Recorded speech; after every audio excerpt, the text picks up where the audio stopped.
First on our agenda, we don't have any minutes to go over, right? Right. So first on our agenda is 13D07, 115 Strafford LLC, Primary Land Development Plan. Let's have the applicant up to tell us where we are. Good evening. I'm George Brosman, representing the applicant, 115 Strafford Avenue LLC. They're the equitable owner of the property. We had granted the township an extension of time on this application, primarily because we don't have our conditional use decision yet.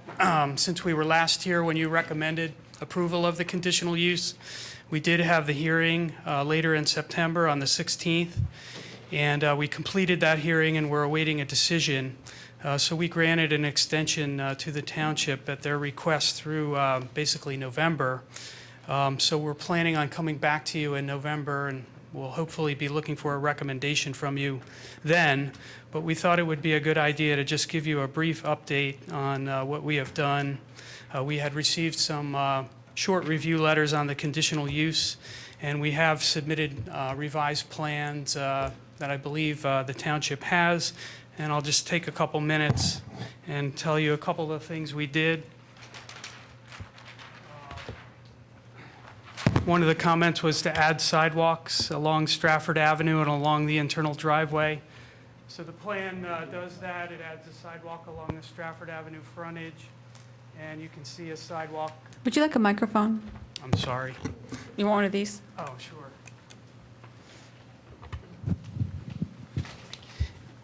So the plan adds that sidewalk along the Strafford Avenue frontage, continues it along the internal driveway.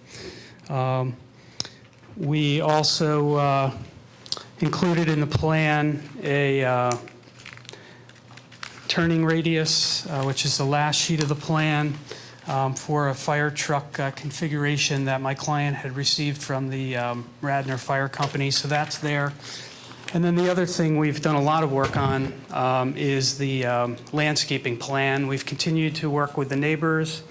You may recall we have that agreement with the neighbors where they're in support of the application.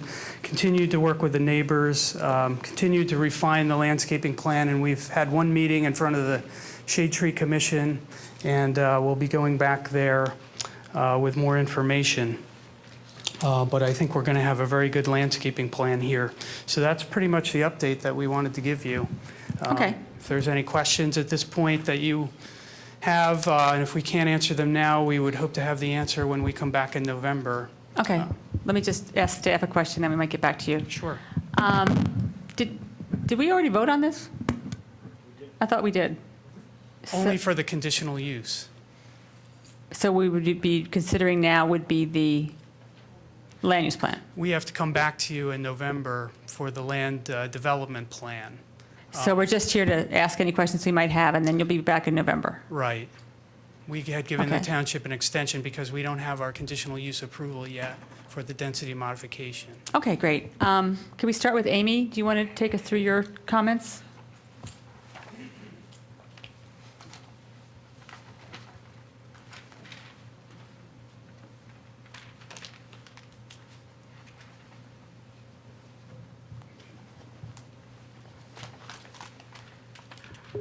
Julie, at this time, since we don't have the conditional use decision, I don't know that it benefits anyone to go through any previous comments we have because we You'd rather wait? We don't have that decision yet, so we don't know exactly what we're reviewing against till that decision comes down. Okay, then I don't understand what we're doing. The applicant just wanted to come in and Say give you an hello? update on where they are. Okay, does the board have any questions while the applicant's here? Is there any issues you wanted to bring up? So we'll see you back in November. Okay. Did you have something? Were you raising your hand? Go ahead. I was going to talk about the trees a little bit along the Windsor Road right away. I was out there today, and some of them do not look all that healthy. But a couple of them look, the ones over near Strafford Avenue really do look good. But they would all have to be cut down, is that right? Yes, we're going to address that with the Shade Tree Commission. Yes, it's my belief they'll be being removed, and that's in front of the Shade Tree Commission. I'll be there. Thank you. I should ask, was anyone wanting to make public comment on this item? Okay, thank you very much. Boy, at this rate, we are going to get home much earlier today. That's what we said yesterday. Okay, next on our agenda is the Villanova train station zoning application, which I believe is in from SEPTA.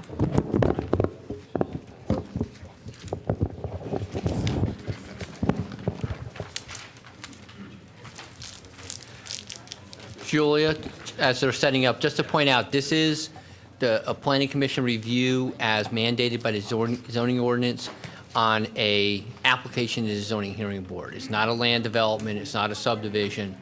They've applied for variances to the zoning hearing board under the zoning ordinance. Any application that goes to the zoning hearing board that's going to eventually involve land development comes to you guys.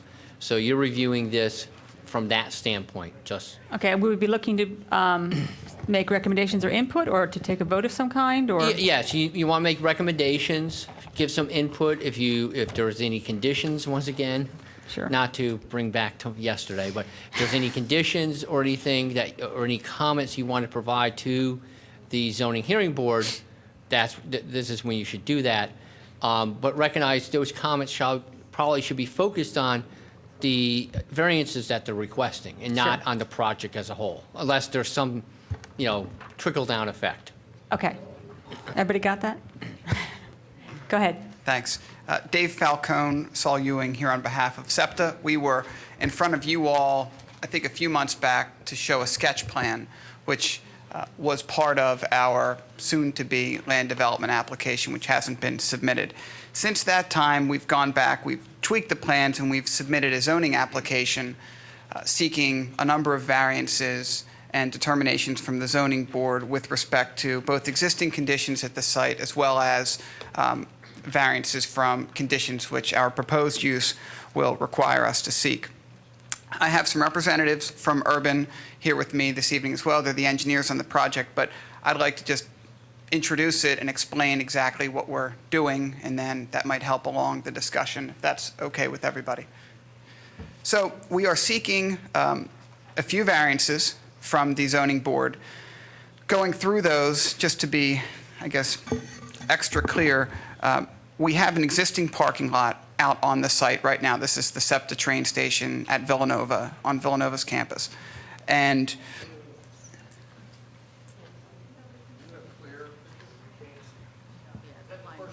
it is. So this is existing conditions. This is a problem. Houston, Here, hold it. you have anything in color? We do. Okay, so then I think we do have a couple of color. One thing you can do is, if we need to zoom in on a section you're talking about, Okay. sometimes the whole plan doesn't show, but you can zoom in. Okay, well, I'll just show exactly kind of what's there now. This is a plan that shows both existing and proposed conditions. The existing parking lot is in this area right here. We are proposing to expand the parking lot into this area. We've expanded our lease, and we are also proposing, as part of basically the land development application, to improve the inbound. This is inbound, is that correct, Julie? The inbound side of the train station, which would extend the platform, create an elevated platform, and those are the improvements you see over here. No parking, no stormwater management facilities would be over here. It's a platform scenario. The areas that you see here in the grayed out, so these are real quick, let me just show you, can't really see it, but these are the existing parking dimensions. This is one of the variances we are seeking is to keep with the existing conditions on the property, which is a reduced parking size, which would be 9 by 18 as opposed to 10 by 20. All of the parking spaces at the parking lot today are 9 by 18. We would like to keep that consistent in the parking expansion and keep that at 9 by 18 as opposed to 9 by 20 or 10 by 20. We think that's appropriate, and we discussed this a little bit the last time we were here, but we think that's appropriate given the type of use for the parking lot. SEPTA, it's not really an in-and-out shopping center type situation. People will generally come, park their vehicles, and stay till the end of the day, get off the train, and get back in their cars and leave. What we have here is a proposed condition overlay with the existing condition, impervious versus pervious. So one of the variances we are seeking deals with the impervious coverage at the site. Presently, we have impervious coverage at 66%, which is already over the permitted limit. After the improvements are made and the parking lot is expanded and the improvements on the inbound side are made, our impervious coverage will go to 82%. It's somewhat of a deceiving number, and these plans are intended to help along with that.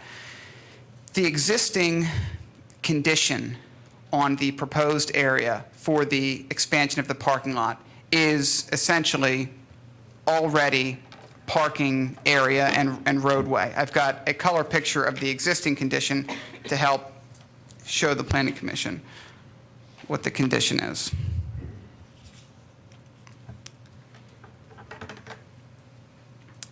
The area you see here is the existing SEPTA parking lot.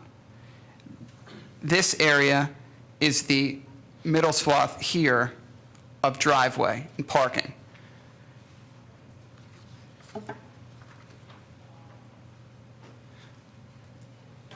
As you get closer to the rail tracks, you have this material, which we are deeming to be pervious based on its makeup.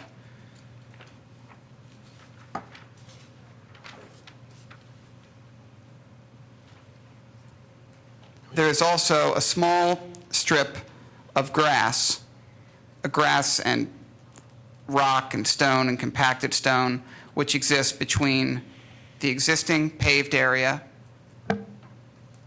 and the rock area which borders the tracks. We're deeming this to be entirely pervious as well. So when we expand the parking lot, we're bringing into our property an area which is already significantly impervious, as well as an area, though we're deeming it to be pervious, is not really a meadow type condition. So our numbers are inflated as a result of that. Flipping to the opposite side of the track, where we also see a significant increase from pervious to impervious based on the definitions in the ordinance. David, we can't see that, okay. This area, again, contains the stone structure as well as compacted gravel, and we see no grass in this area. We're deeming all of that to be pervious based on the definitions in the ordinance.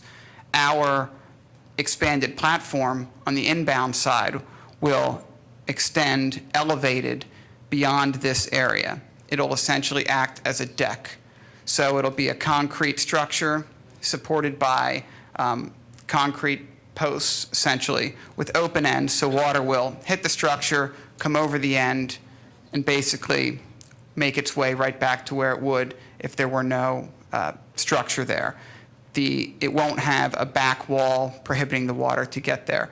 Again, this is more background information to explain how we got to our calculations and why you're seeing such a large increase in the proposed impervious, but where we believe the actual impact to the site will be minimal. Actually, based on the proposed stormwater management, we think we're going to make the existing conditions better. As part of the ultimate land development application, I know we're not really supposed to get into that. We're supposed to just deal with the variances, but we are proposing stormwater management under the expansion parking area. The proposed stormwater management facility in this area, we are proposing to collect most of the rainwater on the outbound side of the track, as well as a significant portion, if not all, of the rainwater coming on the inbound side, which we're collecting through gutters and running through existing subsurface facilities, which will go then to our basin and pursuant to, township requirements, will be held and then released to the existing basins which are located on Villanova's site. So we believe we're going to control the stormwater much better after development than it's being controlled now. So that would address the impervious coverage variance. There's also... Before you move on, Sure. I understand that the numbers are inflated because the existing area you're going into is paved and impervious. But in terms of areas that are now pervious, that are going to become impervious, That's this tan color. that's just the tan color. That's the tan color. And those are the pictures that I showed. Okay, I just wanted to be sure I was clear on that. Yep. So the tan is pervious to impervious. Dark green is impervious to pervious. Light green is existing pervious that will remain pervious. And the gray is existing impervious that will remain impervious. Subtract the dark green from the yellow, what do you get?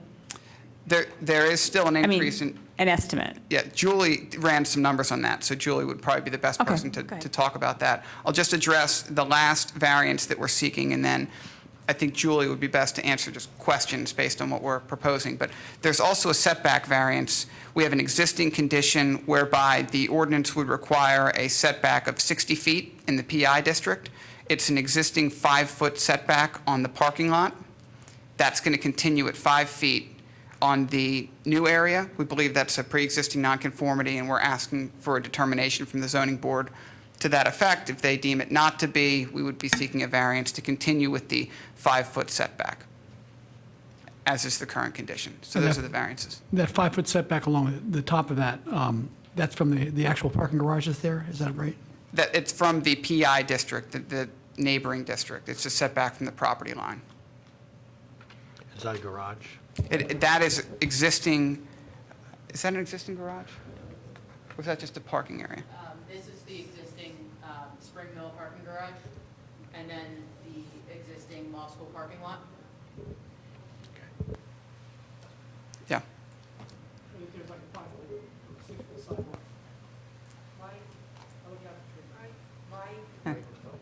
Have you been before zoning yet?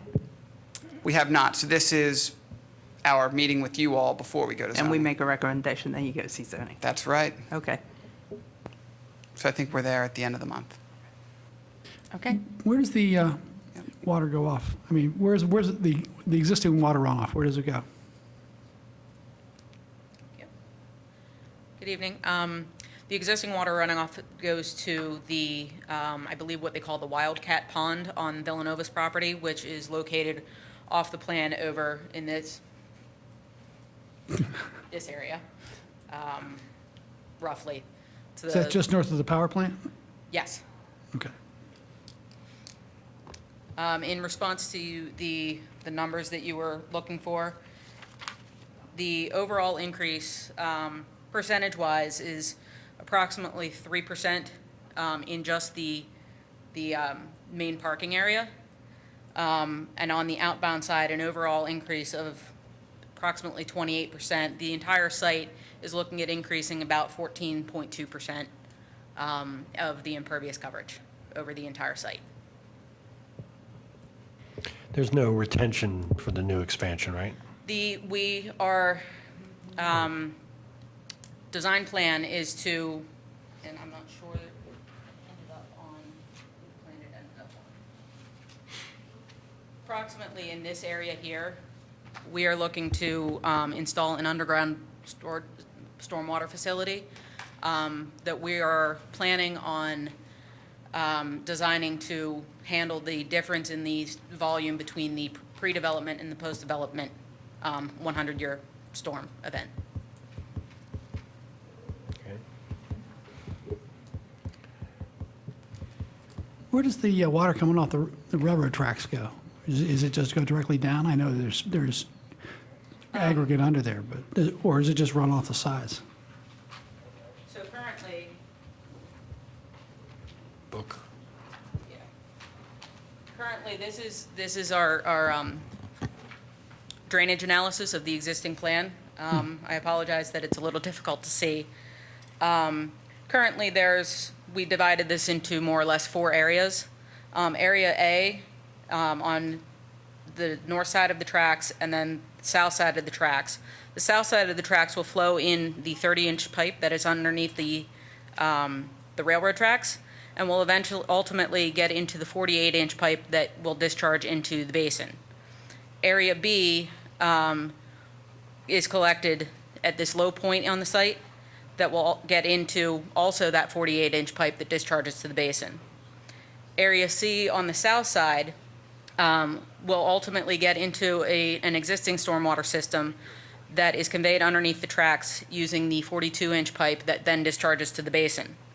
This Area D is currently off-site that flows overland and ultimately gets to the basin. The idea for the post-construction is to reduce the size of Area A that goes directly to the basin on the north side of the track. The south side of the track would remain approximately the same, still going through the 30-inch pipe directly to the basin. Area B would then take on the off-site area, the additional area that we cut out of Area A, to be stored in the management facility, which would then control the release rate to the basin. Area C would also remain approximately the same, still going through the 42-inch pipe to the basin. So you're collecting 100% of the runoff. All the new impervious area, you're effectively collecting all that and controlling the runoff from there. So you're not going to have a substantial net increase in water runoff during storm events. That is correct. The intent is to follow the stormwater ordinance to decrease the rate from the 50-year to the 25, from 25 to 10, and so on and so forth. Madam Chairman, I have a couple questions, if I may, for the applicant. Go ahead. So you're going to manage that net area in the hydrograph on all the various storms. And on our ordinance, you're basing it on the existing conditions, which is a lot of pervious surface. We have a lot of impervious surface, and we have some grass. And even what's shown as grass, whatever runoff coefficient you use, that's not pristine golf course by any means, what we're calling grass and all. So I would request, since the variance is being asked for to increase impervious, that there's some additional stormwater management that would be done.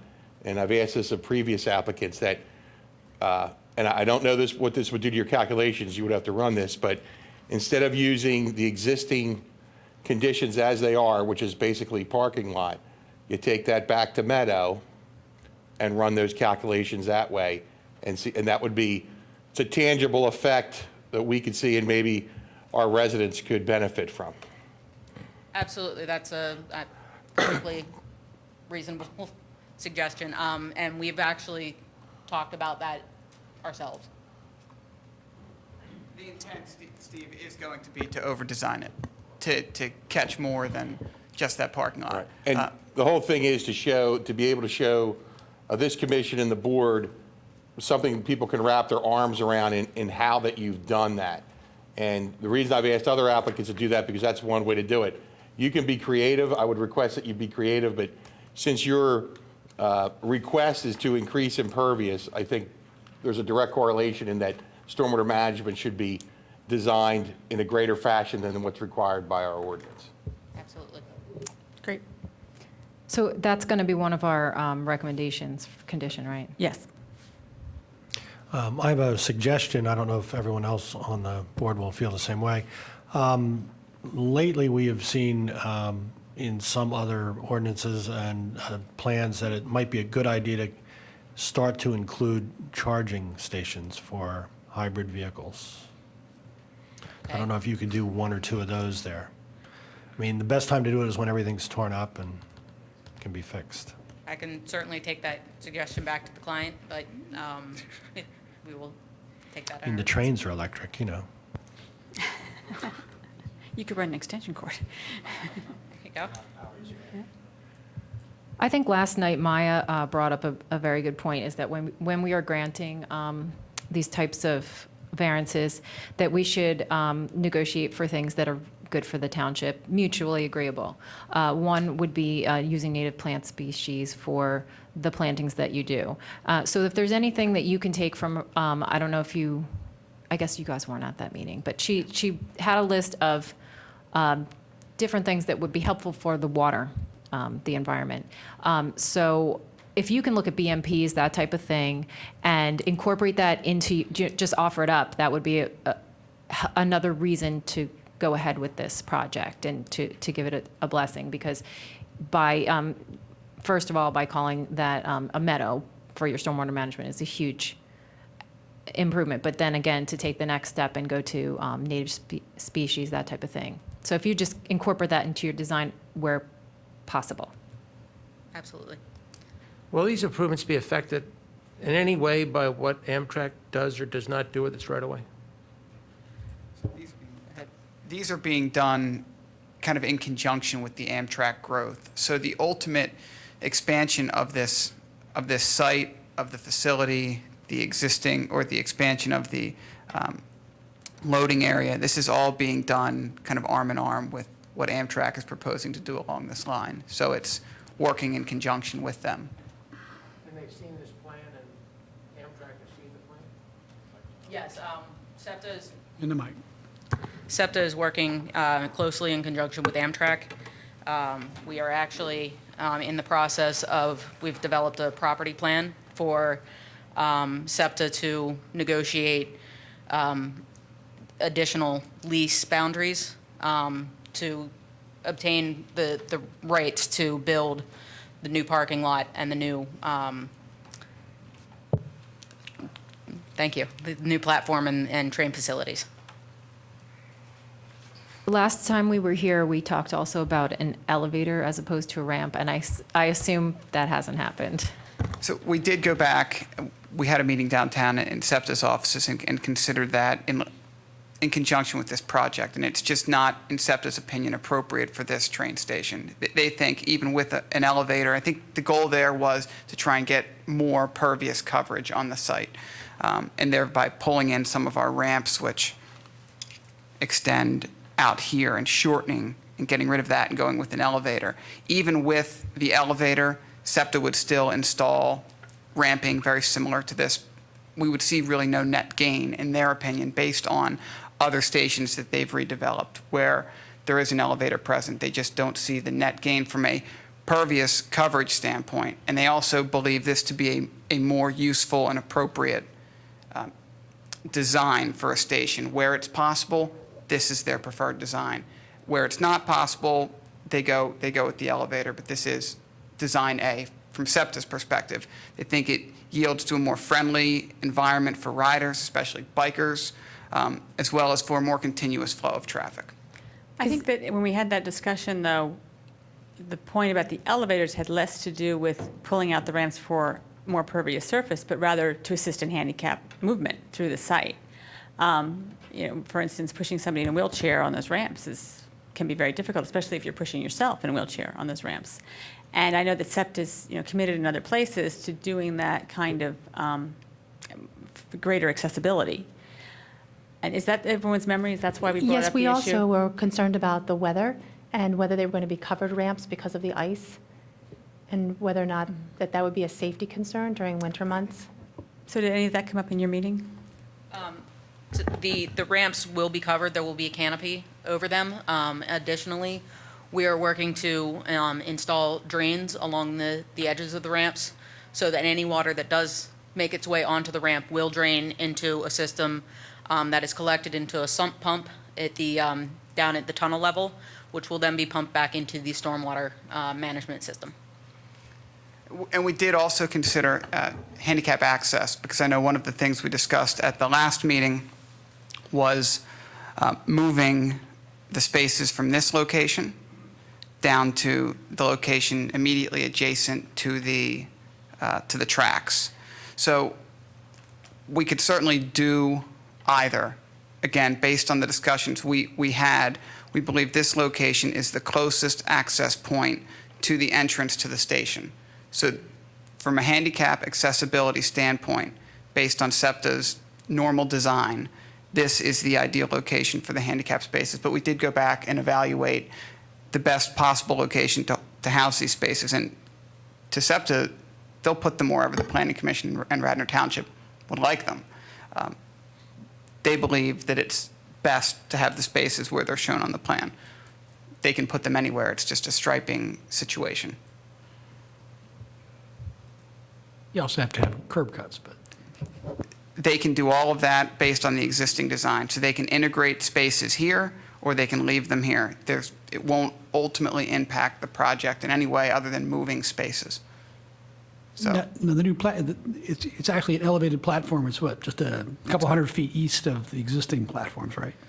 it's elevated on the inbound side, and it will, I don't know, Julie, do you know how long it is? It's like Wayne.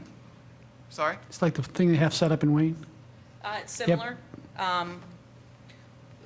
We will have continue the low-level platforms to the west on Right. both sides, outbound and in. And then the high-level platforms start approximately at this location on both sides and travel all the way down to this location. The minimum for SEPTA is 225 feet in order to unload the proper amount of trains. I can't tell you exactly what the dimension is for the high-level platforms in that area, but I know that 225 is the minimum.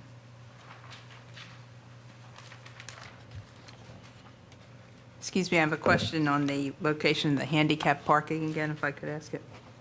Sure. On the plan, let's see, number 2, where you show the handicap parking sort of next to the island, there is like a little spotted something or other divider in the middle there. Is that flat so that you can go over that in a wheelchair? That is sidewalk. The rest of that island is pervious, but we provided a sidewalk there for the ADA accessibility. It is flat so that you can go Yes. directly over it? Yes, it Okay. will be a recessed or a depressed curb so that you can Okay. access that. All right, thank you. One of the things we also talked about the last time we were in front of the Planning Commission was pervious islands in the parking area. We had shown none on the last plan.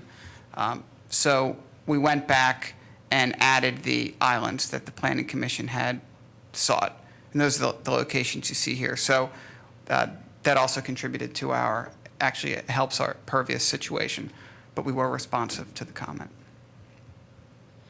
Okay, great. Why don't we take I'm going to use the word wrong, variances or waivers? One by one. They're all variances, so we They're all haven't, variances. Yeah, come to the waivers yet. So you got the list there, Skip? Just make sure we've. I just want to double check. I went through the paragraph and of course we were listening. It looks like the size of the parking spaces is one of the variances. That's right. The amount of impervious is the second, and potential need for setback relief if they That's- can't continue the 5-foot. That's correct. Okay, so let's take those one at a time. I'm sorry, excuse me.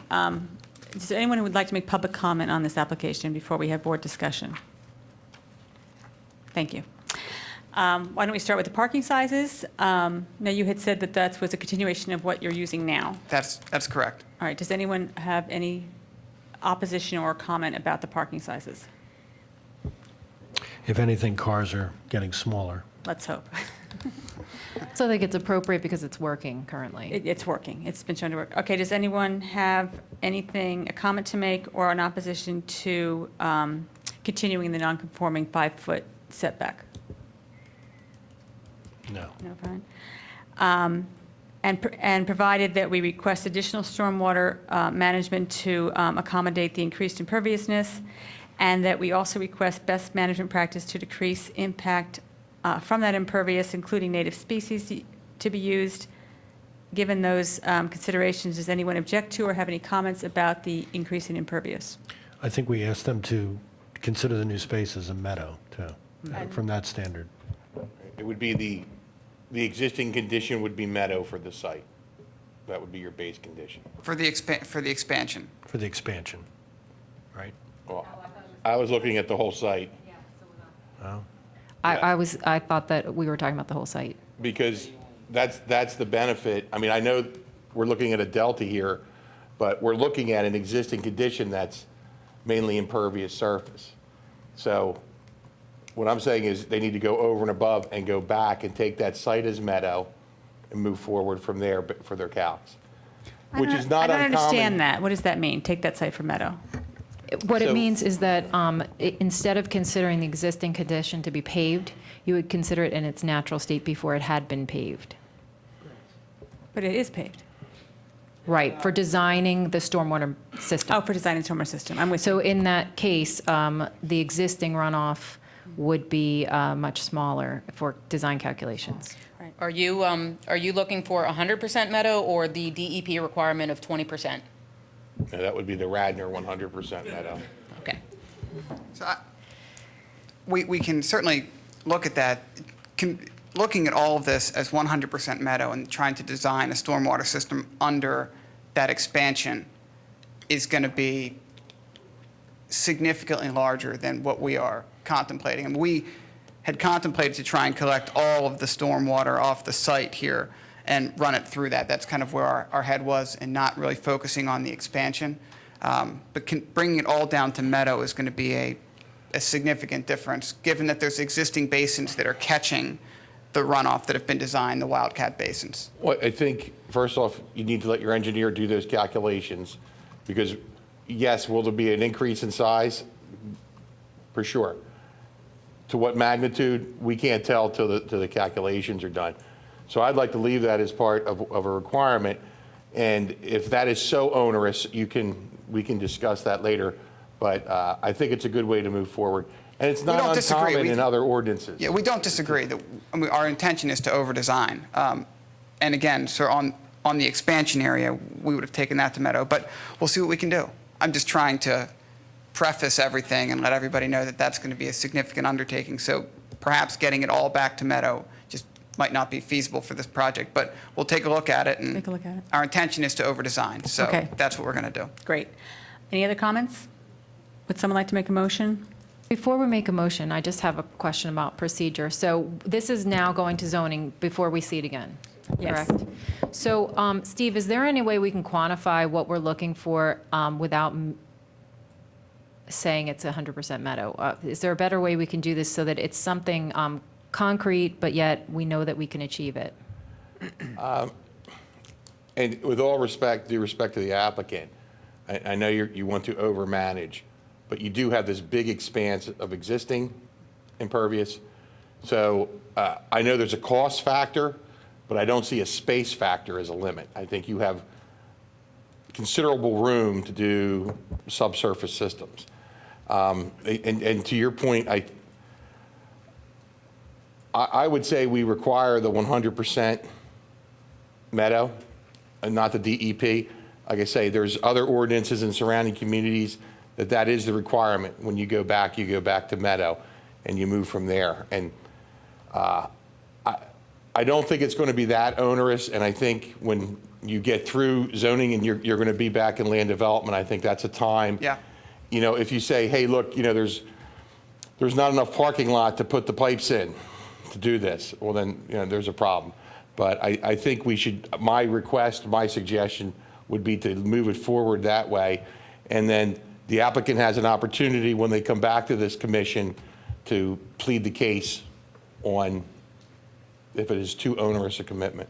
All right, so we'll be back. We have to come through the whole land development process, at which point that's when all of this will be designed, really, is in the land development. We'll work with Roger and the township, and we'll design the actual stormwater management facility. So it's not even designed yet.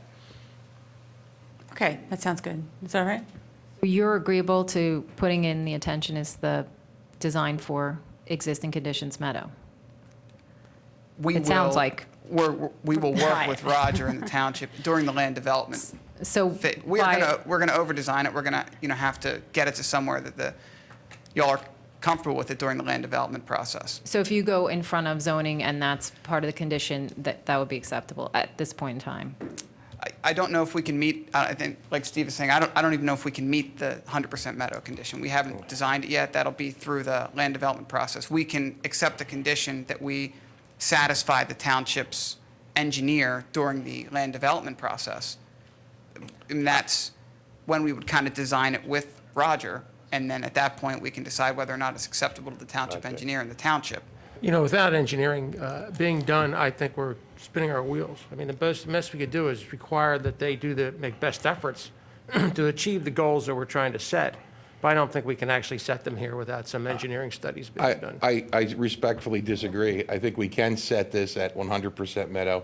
There are other ordinances that, if this applicant was in a different locale, they would be required to do this. But we aren't, we're Well, here. so what I'm saying is, I respectfully request that we have this as a condition with the thought that you have to bring this back to Meadow.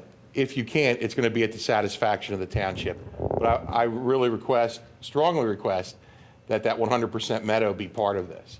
I just think we're blending at this point a land development condition and a zoning condition. We haven't designed our stormwater facility. No design, it's not required as part of this process. We just aren't there We're yet. on a roll. We blend those things all the time now. The other issue here is Let me what just point out, the planning commission is making recommendations to the zoning hearing board. Right. It really, the zoning hearing board can take your recommendation, they can leave it, they can modify it, they can do whatever they want with it. I think spending, all this time trying to tweak this is not worthwhile, because who knows what the zoning hearing board is going to do. And I'm sure the applicant's going to be able to make their arguments to the zoning hearing board why they can or cannot meet this particular condition. My recommendation is make the condition you want to make. Forget about, it's not a requirement. It's not something that they're going to have to meet. Okay. So make it. Here, we're ready. Could someone like to make a motion? Is there any further board discussion, though? Anybody else? No? Good. Okay, I would like to make a motion that the Planning Commission recommends that the zoning hearing board grant the requested relief as to the parking space size, grants the relief as to impervious with the strong recommendation that the applicant evaluate the property as if it were 100% meadow use, and grant the existing setback, existing condition setback that they have. I'll second that. Wait, we left one out. Oh. I think you also wanted a condition regarding the impervious surface, that they attempt to employ the use of BMPs for stormwater controls, as well as use native Native plantings. species. Oh, right, native plants. And I'll throw in, although I don't know if everyone had agreed to that, the recommendation to look at 1 or 2 electric charging parking spaces. Is there a second? I'll second it. All in favor? Aye. Aye. Opposed? Thank you. Did you see how Thank I you. asked for opposed there? I didn't forget? Thank you. Okay, we are averaging 22 minutes per applicant. I think this is going very well.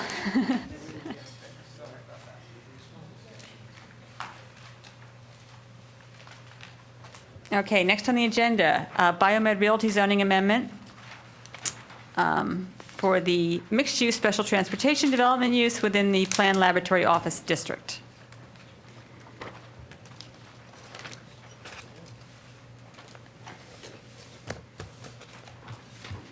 I think we're going to hear first from the applicant and then from our staff, and then we will go to public comment and then board discussion. Madam Chair, I would request that we hear public comment and then staff can wrap things up from our Okay. end if We'll you do feel that's the appropriate. applicant, the public, and then we'll move to our staff. Thank you. Thank you. Take it away. Good evening. Hi, my name is Michael Devine, and I represent BioMed Realty. I'd just like to say thank you for letting us come back to you. It's been a journey, and a good one, actually. We're glad that you sent us out to meet with our neighbors and work more detail with staff. And that's what we did.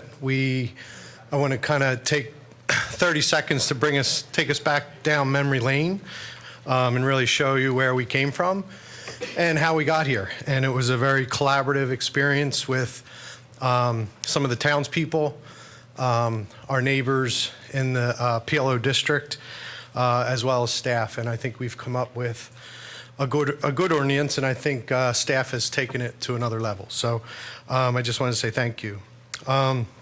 So some of the themes today that when we were before you last time, you sent us back and really had us be concerned about, take a look from an ordinance point of view about traffic, which we did, and how to kind of offset using mixed use and a TOD development, taking advantage of the train stations, both train stations and the buses stops that we have in our district. You asked us to consider school children and not burdening the schools, which we did. And it really was a collaborative experience. The key points that we want to draw out tonight is just showing you where we came from and how we got to this point. And I think if you read the ordinance as it exists today, there's also some good things about base density as well as bonus densities, which in return gets some needed improvements in the township. So, and I think Kevin's going to kind of walk through the ordinance that you have, I think, in front of you. So, Michael? sorry. Yeah. As you go through, I just want to say we'd like you to put the emphasis on the new things. Correct. And not too much of the history, because we were here till 11:30 last night. Yeah, I will literally probably be done in 2 more minutes. Great. Okay. Thank you. So I'm just giving it a broad stroke. So real quick, if I can just, how do we go page down? So this is where we started. In our first petition was about 850,000 square feet of office. You had sent us back and said, too dense, too much office, too much traffic. So we went back and said, okay, how do you offset that? Sorry, wrong thing. The next thing is we started to develop the concept of mixed use. We came before you, and I think you still said too much office. So we said, all right, let's really make it a TOD and mix it up, which we have experience doing. And this was kind of the last go-round that you guys have seen in your packages. This is what we presented to the Board of Commissioners, where we really mixed up office, obviously 2 office buildings on the right, a hotel in the middle, and residential to the end. And this really came from our neighbors as well. We went and met with the local hotel users, we met, or operators. We met with townspeople down the road, and their feedback was less office, mix it up with hotels and apartments, mostly targeted, which our apartments are targeted at basically empty nesters, divorced people, as well as young professionals. And that's really why we designed that mix. In your ordinance, you can see it's about 60 to 70% 1 bedrooms to 2, and that's how you kind of eliminate children coming to the schools. Okay? So really, that's kind of how we got here, working with our neighbors and both business and residential.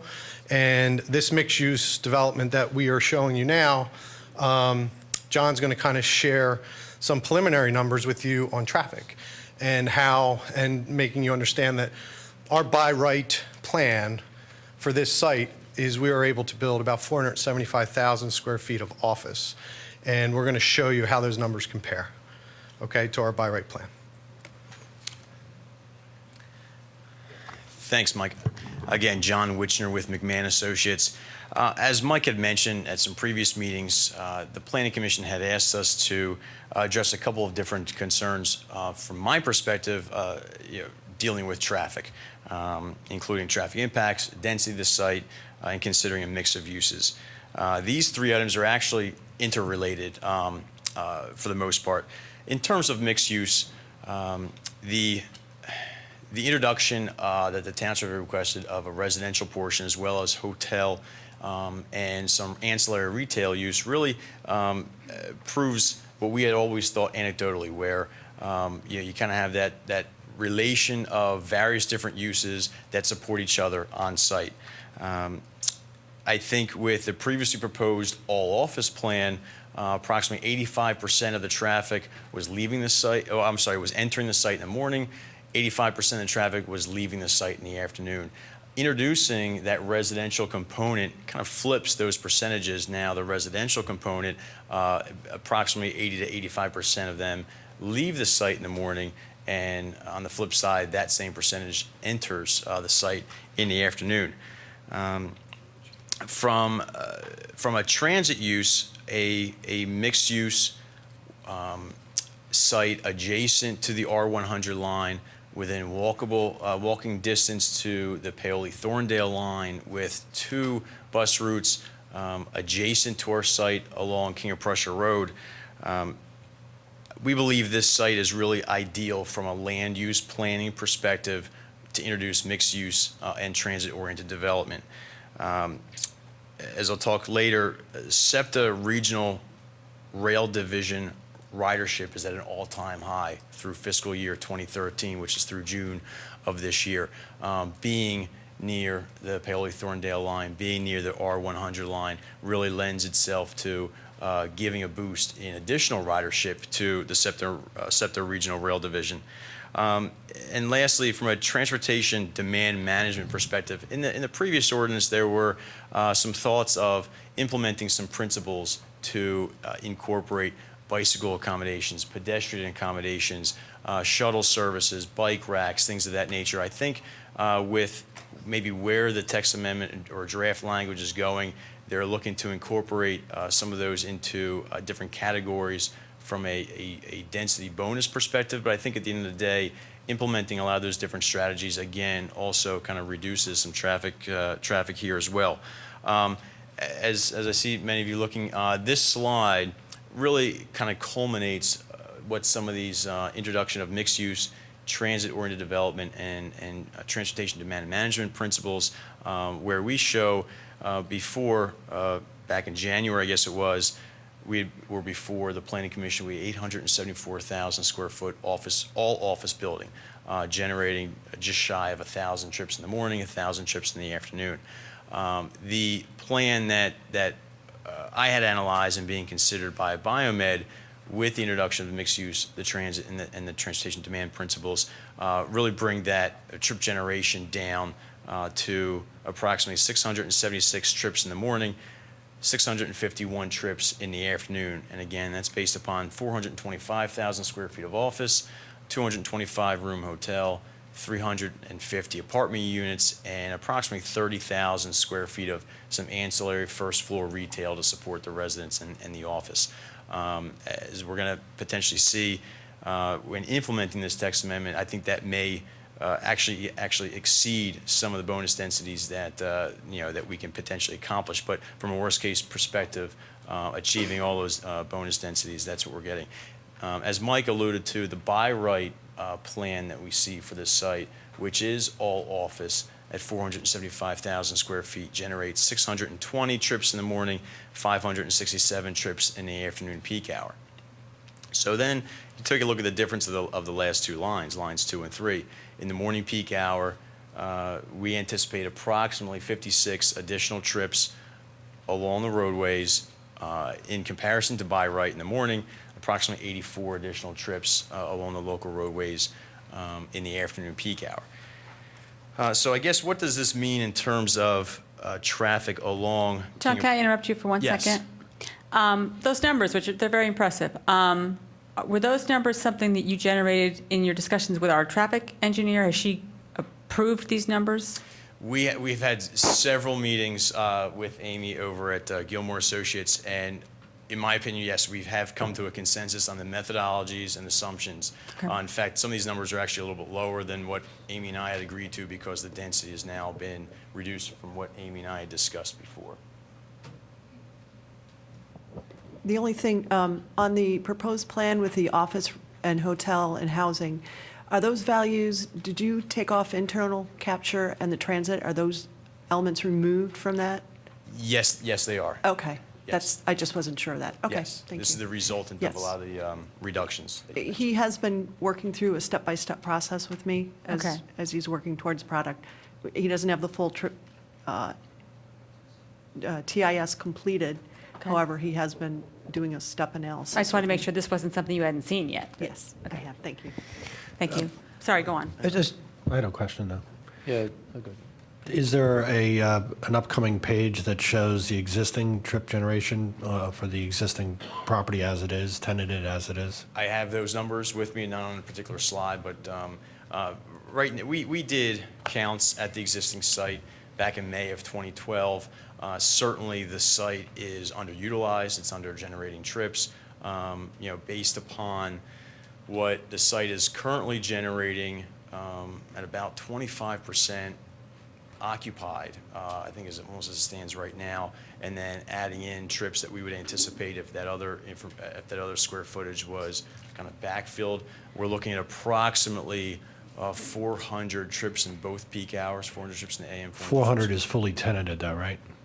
As is, fully tenanted. As is, there's some office and lab space, which the lab space tends to generate less traffic. Unfortunately, there's no market for the lab space. So we had kind of come up with by right plans and discussed them with the township where we feel we've received a determination of 475 of all offices is what is considered our by right. And I understand that. I just meant that the existing use, if it were fully tenanted, is about, I think you just said 400? Bear with me for a second here. Just if I can go through some numbers.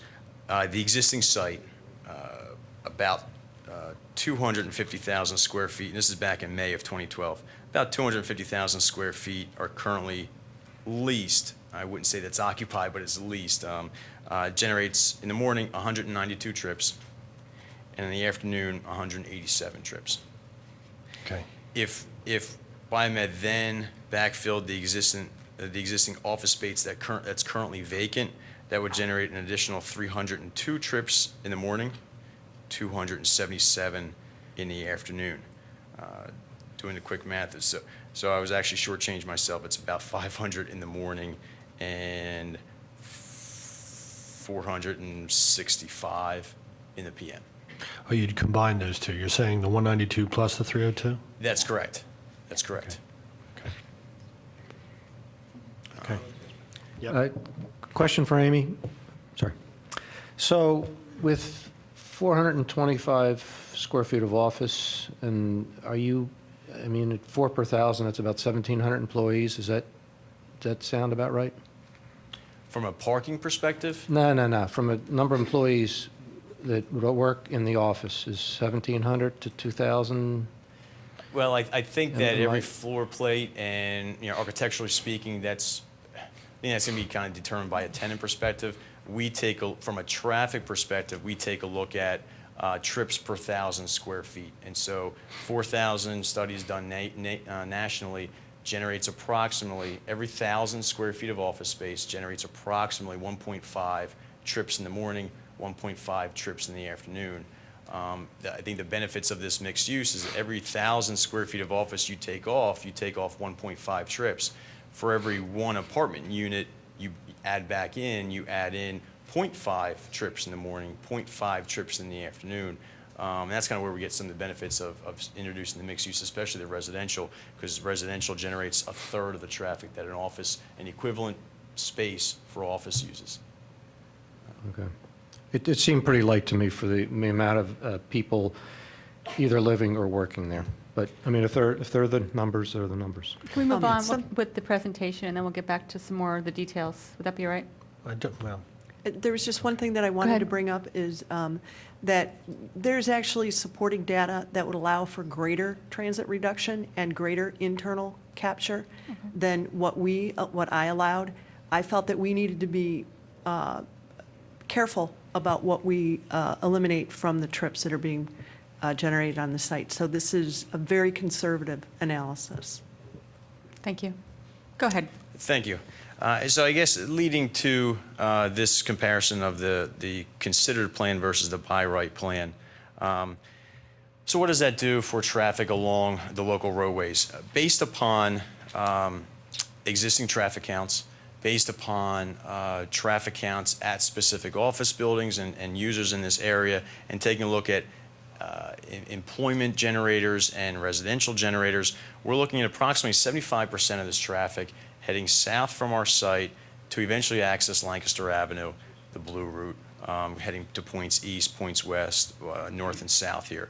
We're looking at some improvements I'll get into later as far as how do we improve Lancaster Avenue, how do we improve average travel times through that quarter, through the system of signals through the quarter.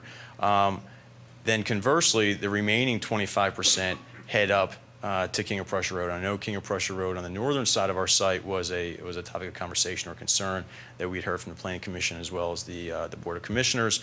So we want to kind of outline what some of those numbers were. So teetering back and forth to the previous slide and this slide, if we're creating 56 additional trips in the morning peak hour and sending 25% of those up King of Prussia Road to the north, approximately 14 new trips in the morning peak hour. And if we're generating 84 new trips in the afternoon peak hour, sending 25% of those up north, it's approximately 21 new trips in the afternoon peak hour. Now, in taking a look at some existing conditions along King of Prussia Road, in the morning peak hour today, north of our site, just picking an intersection, King of Prussia Road and Radnor Chester Road, that intersection during the morning peak hour currently has 2,166 trips or vehicles at that intersection during the morning peak hour, just 1 hour. In the afternoon, that intersection has 2,455 cars at that intersection during the heaviest peak hour in the afternoon. So what we're looking at is 14 additional trips, adding to 2,100 vehicles right now. It's literally 0.6% of additional traffic as we go above by right in the morning. It's 0.85% additional trips if we go above by right in the afternoon. Then that goes to the question of what are we getting for that 0.6%? What is the township getting for that 0.6%, 0.85% increase in traffic in the northern to the north and certainly a little bit more to the south? This slide just shows what we can accomplish along our site frontage. Currently, as I mentioned, King of Prussia Road accommodates 2,100 trips in the morning, 2,400 trips in the afternoon in a 3-lane cross-section with left turn lanes at each of the different intersections, including Radnor High School at our site, things of that nature. What we're looking to do, or what I'm recommending to BioMed, is to increase the capacity of King of Prussia Road. Go from a 3-lane cross-section to a 5-lane cross-section, keeping the curb line on Radnor High School side constant, because we can control the right-of-way on our side. And then in addition to that, we did hear a comment from the Board of Commissioners last month where they said we don't want a highway. We don't want King of Prussia Road looking like a highway. What this exhibit kind of shows is grass medians in the middle of King of Prussia Road. There was a previous slide that Mike had put up with some vegetation in those grass medians. We're looking at a grass strip on our site. We're looking at a sidewalk or a multi-use trail between 5 and 8 feet for pedestrians, bicyclists, and other modes of transportation to, in this particular instance, either cross over to the high school if that was desired, or travel up to the Paley-Thorndale line. Anyone that wants to access the R100 line just kind of goes out the corner of our site because we're adjacent to it right there. It's an exhibit. It's an alternative in terms of what the cross section could look like. I really liken our vision of King of Prussia Road to Chesterbrook Boulevard in Tredyffrin Township. Right after you get off of 202, that is a 5-lane cross section. It has 2 lanes northbound, 2 lanes southbound, a grass median, and as you approach an intersection, you cut in a left turn lane, and you can have grass in the center median. You can have some low-lying shrubs in some areas, so maybe some more mature trees depending upon site lines and site distances and things like that. But that's a vision that we wanted to show the township. In addition to these improvements, we are showing a new traffic signal at the Radnor High School driveway. It's been kind of brought to our attention that would be a needed benefit for Radnor High School. Maybe some of their inexperienced drivers. I know there's some work on the other end of Radnor High School on Radnor Chester Road. So I think in combination with that improvement and this improvement here, we're going to provide some some safe accommodations for the high school traffic. And then from a planning perspective, we would align our main driveway right there. We currently have 4 driveways to King of Prussia Road. We want to reduce that to 3 driveways and really kind of create a main driveway there at the signal.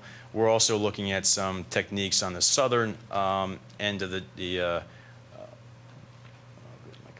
on the southern end of the parcel. We are proposing a traffic signal that certainly would need to meet, PennDOT standards, PennDOT warrants, discussions with Gilmore Associates. We're looking at techniques to make sure that that traffic operates well. If it's a traffic signal, that's great. If we would want to funnel more traffic to the main driveway and beef that up a little bit and have that as the only traffic signal along King of Prussia Road, we're looking at those different alternatives with Gilmore's office. I talk about these improvements. There's also additional improvements. We want to make sure that, again, some of the additional improvements along Lancaster Avenue, we talked about traffic adaptive signal equipment, which is really the latest technology-based equipment for signal systems that improve average travel time through a quarter. PennDOT currently has 150 signals using this type of technology in the Southeast PA area, in municipalities, Bucks, Chester, Montgomery, and Delaware counties. So they've been very supportive of this technology. It can be controlled or have access via the township. It can be preempted from the township building for emergency services, and it really takes a real-time approach, and not just the loop detectors or the video detectors at the intersection to trigger a green, but really continues to collect the data on a real-time basis to reallocate green time where it needs. So we have seen improvements from a travel time along a quarter, anywhere between 30 and 50% improvement for the whole entire quarter, based upon some case studies that PennDOT has given us.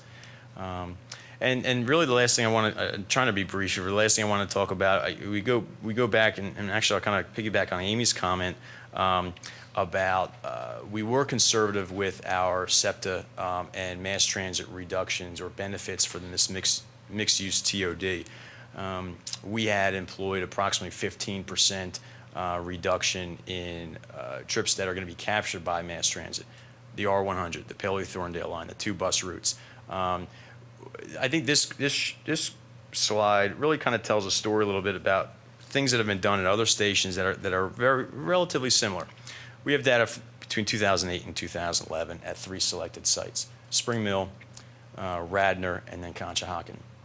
In Spring Mill, there have been some redevelopment of old manufacturing sites into office buildings, both on the north and south side of Hector Street, which is the closest street coming out of Conshohocken in White Marsh Township, that access the Spring Mill station. There is a 385-unit apartment complex that is adjacent, that is currently under construction or currently being leased, adjacent to the Spring Mill station. Spring Mill over the last 4 years, I guess, from 2008 to 2011, has experienced a 23% increase in ridership from an average peak weekday ridership. In Radnor, not a whole lot has been really proposed or constructed near the Paoli-Thorndale, near the R100 over that time period.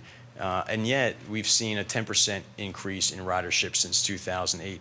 I think that can be attributed to, back in 2008, some higher gas prices, and really people and individuals starting to shift their daily commute toward mass transit.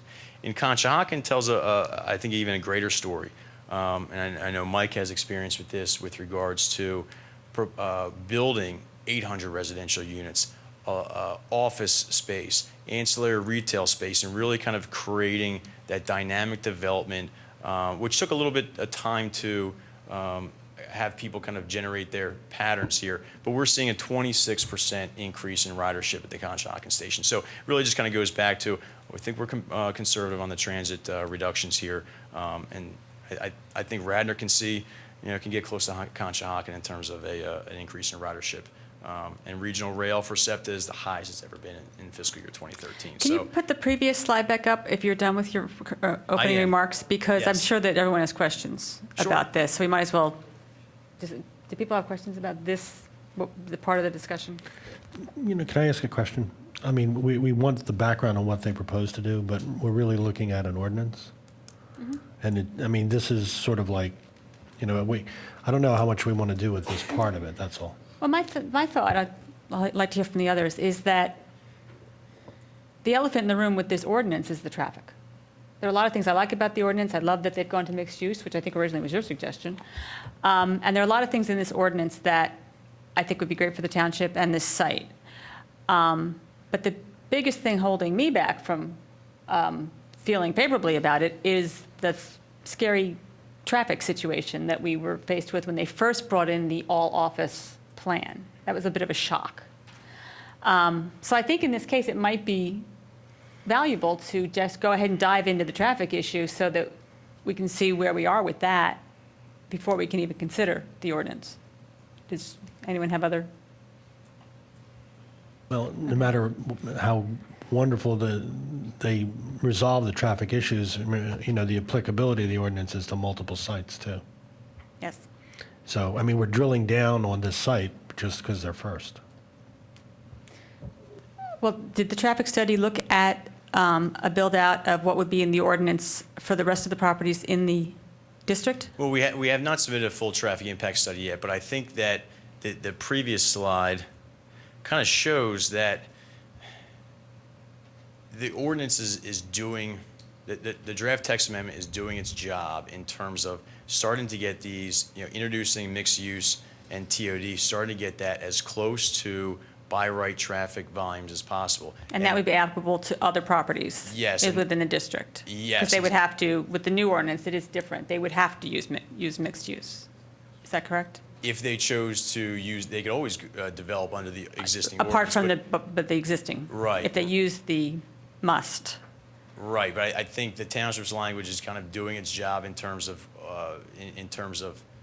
getting down as close as possible to what I'll call traffic neutral numbers, and then what does the township get if a property owner wants to go to the must? It gets the conditional use process, it gets the off-site roadway improvements, it gets the transportation demand management principles and things like that. So I envision that's what's going to happen with other sites as well along this corridor.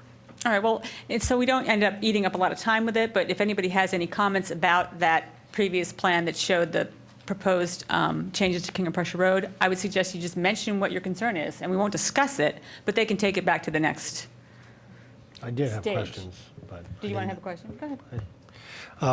What is the, I wanted to ask a few moments ago, the ratio that the hotel generates in terms of the additional trips. So you had a 0.5 factor for residential. That was one question. And while you're looking that up, my other concern is what do you think could be possibly done with the extremely narrow overpass with the R5?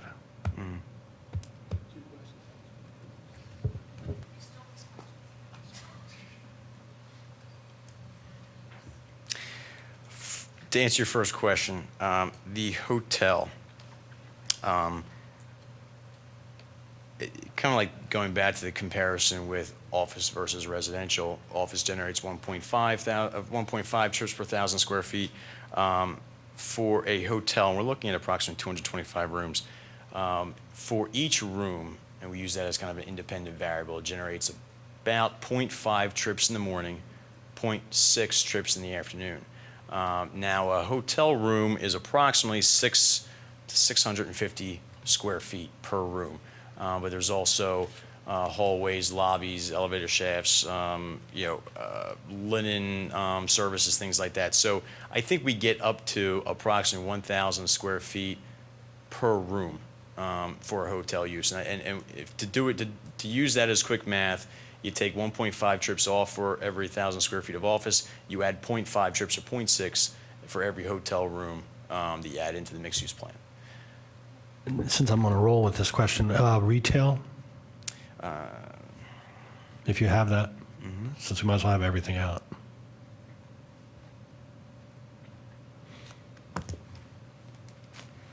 Retail, from the national standards, generates, in the morning, it's about 1 trip per 1,000 square feet.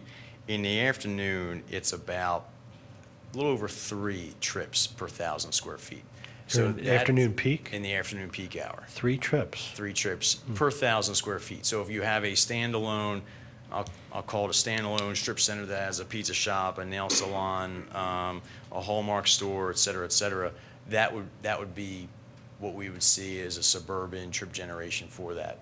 I think the intent of what BioMed is trying to propose is having some services that are ancillary to the residential and the office.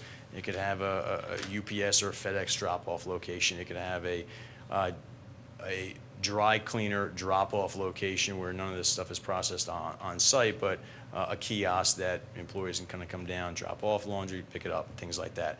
But that's generally, we don't want to introduce too much retail because then it starts to go back against the grain of what we're trying to do to reduce traffic. But I think if the right retail uses were put in there that are ancillary to the office and residential, I think it works. Okay. And that other question, which is Doug's question as well, is the railroad overpass. It is certainly a regional problem. It's not, it's not specific to any one site, whether it's in the PLO district or any site along King of Prussia Road. I think that what we control is property that we own at this point, and we control potential signal upgrades within existing right-of-way of off-site intersections. And we're certainly willing to do that.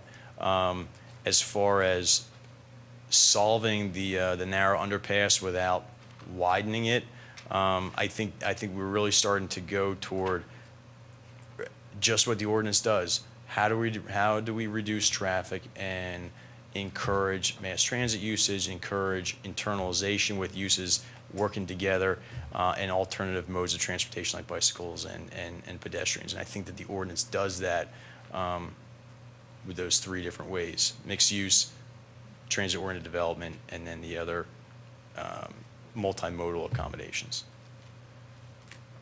All right, I will ask. The intersection of the railroad and King of Prussia Road, obviously, they're 2 lanes wide. It was great when it was built in 1890. But what would be not that we're ever going to get Amtrak to widen that opening, but suppose I opened it so that you actually had 2 lanes in each direction. What would be the impact? Would that open King of Prussia Road, and would that just drive massive development on the north side of the track there? I really still think that the draw is Lancaster Avenue and the Blue Route. Is there a way for people to sneak into the back end of King of Prussia through King of Prussia Road? Absolutely. And I think that's why we see 25%, upwards of 25% heading up in that direction. I don't think that the construction of the overpass is constricting development. I think it's just an area that bottlenecks along King of Prussia Road. But I don't think you're going to see, if you blow that open into a 4 or 5 lane cross section, that in and of itself, I don't see spurring additional development. It's not like you're introducing a new interchange off of 476 or the Turnpike or something like that from an economic development standpoint. I think that any of those parcels are still zoned what they are. They're still dealing with the different bulk area requirements of those particular parcels. And again, I think 75% of the draw is still to Lancaster Avenue, east and west, and eventually to 476, north and south. Is that King of Prussia Road on the north side? Is that a state road, or is that just a? Along our site frontage is not a state road. King of Prussia Road to the north of our site, really Radnor-Chester Road is a state roadway. And as you head north on Radnor-Chester, as it intersects King of Prussia and then heads north, that is all a state roadway. But at the intersection of King of Prussia and Radnor-Chester Road is where King of Prussia stops being a state road. So this is all township roadway. How far north King of Prussia Road remains state road? Does it go all the way down to, what's the one at the bottom of the hill? Croton Road? Yeah. I believe it is. That roadway is not designed to be a major arterial or major collector. I don't think it wants to be designed as a major arterial or major collector for speeds and things like that. And I'm not enthusiastic about it becoming one either. I'm just was wondering if you eliminate that bottleneck, then that would like opening a valve that would make almost like erosion down the thing, it would help encourage development. Well, you're not proposing that, correct? That's correct. No one's proposing that we, okay, let's move on. Could I ask a question if you're done? Are you done? The only other question I would ask, like, would the, you talked about the computer controlled effectively, computer automated signals across from Radnor High School and so forth. Yes. Could they put the same kinds of things at the, where King Prussia Road train station is and improve the efficiency there? Or wouldn't it make any difference? At which intersection? I'm sorry. Where they, where it goes under the train tracks? The place we were just talking about. There is what I'll call a signal system along King of Prussia Road. It incorporates Radnor, Chester, and King of Prussia, and Matson Ford. And I assume that the new signal at Radnor, Chester, and Radnor High School will be tied into that same system. And I assume that our signal will be tied into that same system. And really, if you have two signals, minimum of two signals, you can use that traffic adaptive signal signal equipment. And there was actually a comment from Gilmore's office about, could you link up the signal system along King of Prussia Road with the signal system along Lancaster Avenue Road? So now they're all working together, and that's one thing that I think that the distances are close enough together to get the benefit of that technology. Thank you. It's out of your thing, but it's educational. Based on the numbers that you gave us for office, hotel, and so forth, how many parking spots do you plan to have on the site? I don't have the particular parking space numbers. What I'm charged with from an ordinance requirement is traffic and trips. I like to stay away from parking just because we can't correlate one space to one trip. Just really the ebbs and flow of an office building or residential development. I may have a meeting from 7 to 10, and I walk in the office at 11 o'clock in the morning.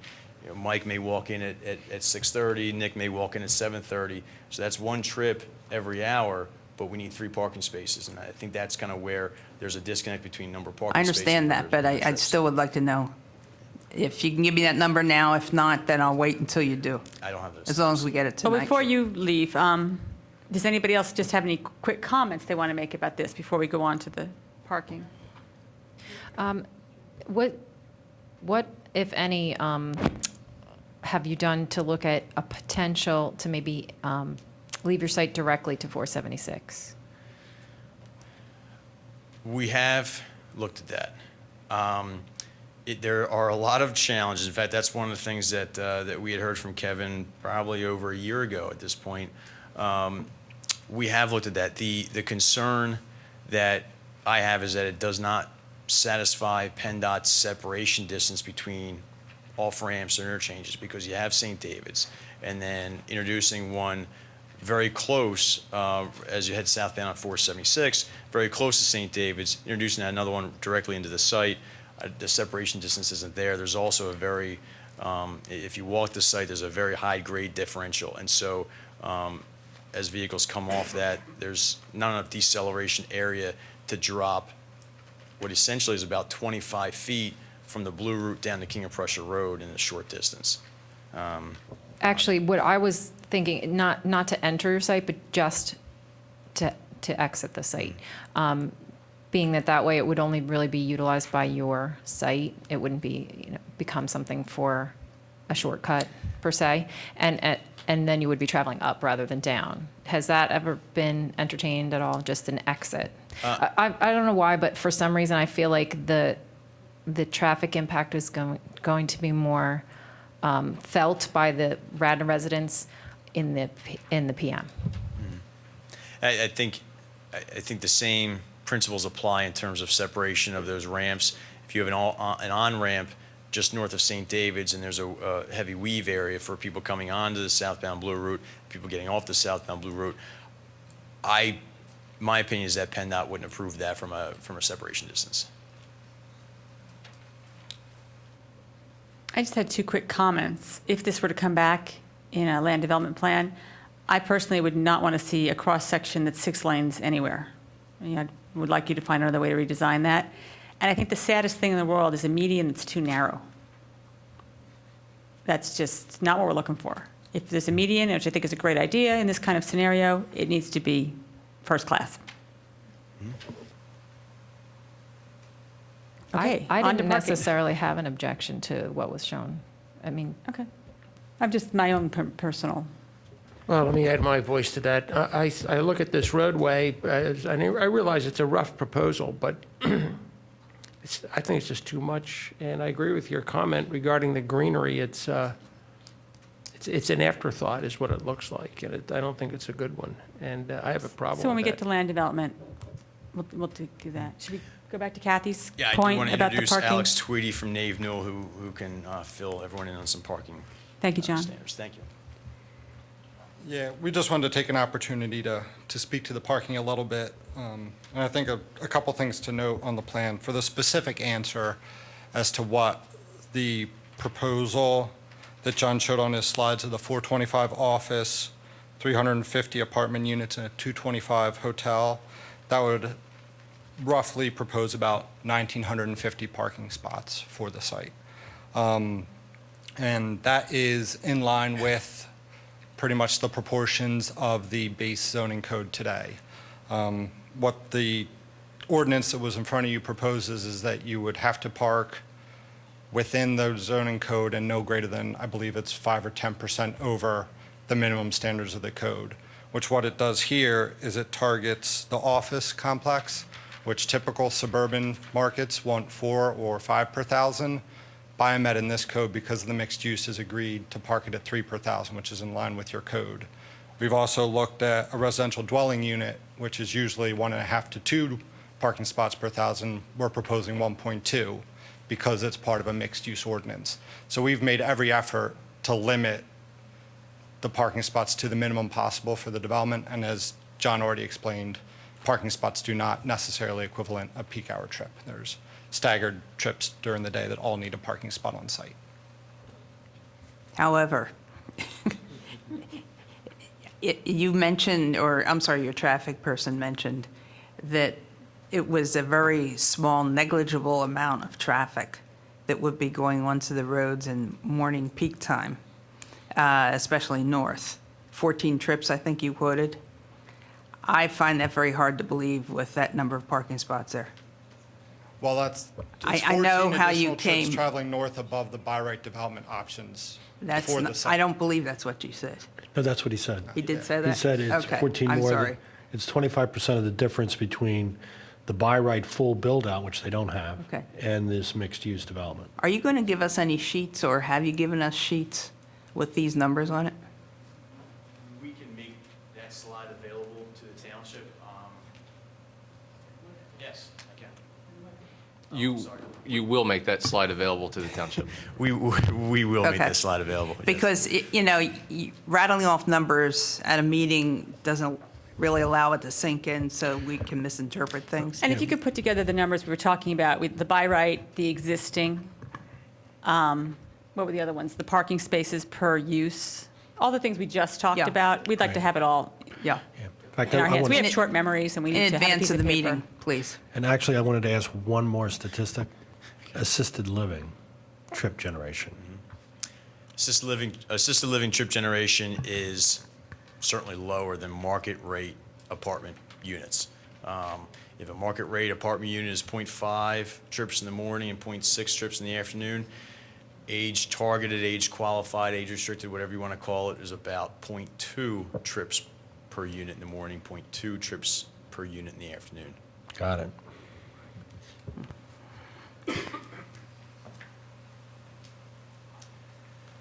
Good evening, everyone. My name is David Babbitt. I'm a planner.